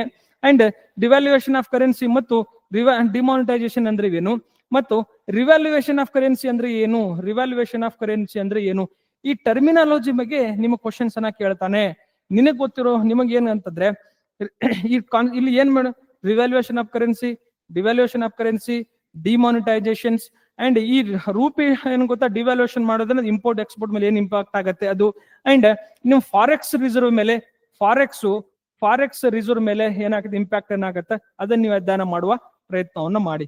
ಇಟ್ ದ ಸೇಮ್ ಟೈಮ್ ಸ್ವಲ್ಪ ಬೇಸಿಕ್ಸ್ ಹೋದ್ರೆ ಏನ್ ಗೊತ್ತಾ, ಈ ನಿಮ್ previous year question paper PSI ಮತ್ತು PC ಎಕ್ಸಾಮ್ ಅಲ್ಲಿ ಏನ್ ಕ್ವಶನ್ಸ್ ಕೇಳ್ಕೊಂಡಿದ್ದಾನೆ ಅಂತಂದ್ರೆ, ಈ ನಾಣ್ಯಗಳನ್ನ ನಾಣ್ಯ ಮುದ್ರಣ, ಈಗ ನೋಟು ಮುದ್ರಣಾಲಯ ಎಲ್ಲಿದೆ, ನಾಣ್ಯ ಮುದ್ರಣ ಟಂಕಶಾಲೆಗಳು ಎಲ್ಲಿದೆ, ಅದನ್ನ ಕ್ವಶನ್ಸ್ ಅನ್ನ ಕೇಳ್ಕೊಂಡಿದ್ದಾನೆ. At the same time M1, M2, M3 and M4 ಈ ಕಾನ್ಸೆಪ್ಟ್ ಬಗ್ಗೆ ಕ್ವಶನ್ಸ್ ಅನ್ನ ಕೇಳ್ಕೊಂಡಿದ್ದಾನೆ. ಇದನ್ನ ಕೂಡ ನೀವೇನ್ ಮಾಡಿ ಅಂದ್ರೆ ಅಧ್ಯಯನ ಮಾಡುವ ಪ್ರಯತ್ನವನ್ನ ಮಾಡಬೇಕಾಗತ್ತೆ. So these are the basics ಗಳನ್ನ ನೀವು ಚೆನ್ನಾಗಿ ಏನ್ ಮಾಡಿ ಅಂದ್ರೆ ಪ್ರಿಪರೇಷನ್ ಮಾಡುವ ಪ್ರಯತ್ನವನ್ನ ಮಾಡಿ. ಓಕೆ, ನೆಕ್ಸ್ಟ್ ನೋಡಿ, ಬೃಹತ್ LPG ಸಂಗ್ರಹಾಗಾರಕ್ಕೆ ಸಜ್ಜು. ನಿಮಗೆಲ್ಲ ಗೊತ್ತಿದೆ ಏನಾಗಿದೆ ಅಂತಂದ್ರೆ, ಇಸ್ರೇಲ್ ಮತ್ತು ಏನಾಗಿದೆ ಅಂದ್ರೆ ಇರಾನ್ ಬಿಕ್ಕಟ್ಟು ನಡೀತಾ ಇದೆ. ಈ ಇಸ್ರೇಲ್ ಮತ್ತು ಇರಾನ್ ಬಿಕ್ಕಟ್ಟಿನ ಏನ್ ಹೇಳ್ತಾ ಅಂದ್ರೆ, ನಾವು ಹರ್ಮೋಜ್ ಏನು ಗೊತ್ತಾ, ಹರ್ಮೋಜ್ ಜಲಸಂಧಿಯನ್ನ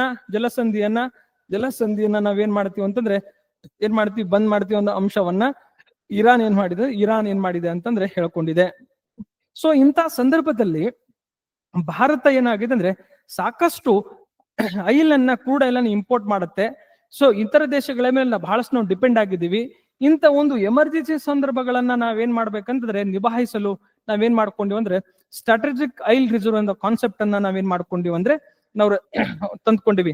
ಅಂದ್ರೆ ಸ್ಟ್ರಾಟಜಿಕ್ ರಿಸರ್ವ್ ಅಂತ ಏನ್ ಗೊತ್ತಾ, ಈಗ LPG ಸಂಗ್ರಹಗಳನ್ನ ನಾವು 2004ರಲ್ಲಿ ಏನ್ ಮಾಡಿದ್ವಿ ಅಂದ್ರೆ ಸ್ಟ್ರಾಟಜಿಕ್ ರಿಸರ್ವ್ ಕಾನ್ಸೆಪ್ಟ್ ಅನ್ನ ನಾವು ತಂದ್ಕೊಂಡಿವಿ.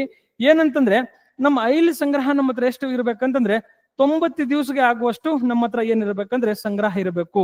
ಅದಕ್ಕಾಗಿ ನಾವು ಶೇಖರಣಾ ಸಾಮರ್ಥ್ಯ ಹೆಚ್ಚು ಮಾಡಲು ನಾವು 2 ಹಂತದಲ್ಲಿ ನಾವೇನ್ ಮಾಡ್ತಾ ಇದ್ವಿ ಅಂದ್ರೆ ಕಾರ್ಯಗತ ಹಾಕೊಂಡಿವಿ. ಫಸ್ಟ್ ಹಂತ ಮತ್ತು ಸೆಕೆಂಡ್ ಹಂತದಲ್ಲಿ ಈ ಫಸ್ಟ್ ಹಂತದಲ್ಲಿ ಎಲ್ಲಿ ಅಂದ್ರೆ ವಿಶಾಖಪಟ್ಟಣಂ, ಹೌದಾ, ವಿಶಾಖಪಟ್ಟಣಂ. ನೆಕ್ಸ್ಟ್ ನಮ್ದು ಯಾವ್ದು ವಿಶಾಖಪಟ್ಟಣಂ, ನಮ್ದು ಎಲ್ಲಿ ನೆಕ್ಸ್ಟ್ ನಮ್ದು ಮಂಗಳೂರು, ಕರ್ನಾಟಕದ ಮಂಗಳೂರು. ನೆಕ್ಸ್ಟ್ ನಮ್ಗೆ ಪಡೂರು, ಹೌದಾ, ಈ 3 ಸ್ಥಳಗಳಲ್ಲಿ. ಇಡದ ಸೆಕೆಂಡ್ ಸ್ಟೇಜ್ ಅಲ್ಲಿ ಏನಾಗುತ್ತಾ, ನಮ್ಮ ಒಡಿಸಾ ಮತ್ತು ಪಡೂರಲ್ಲಿ, ಒಡಿಸಾ ಮತ್ತು ಪಡೂರಲ್ಲಿ ಏನಾಗುತ್ತಾ, ಪಡೂರಲ್ಲಿ ನಾವು ಶೇಖರಣಾ ಸಾಮರ್ಥ್ಯವನ್ನು ಹೆಚ್ಚಿಸ್ತೇವೆ.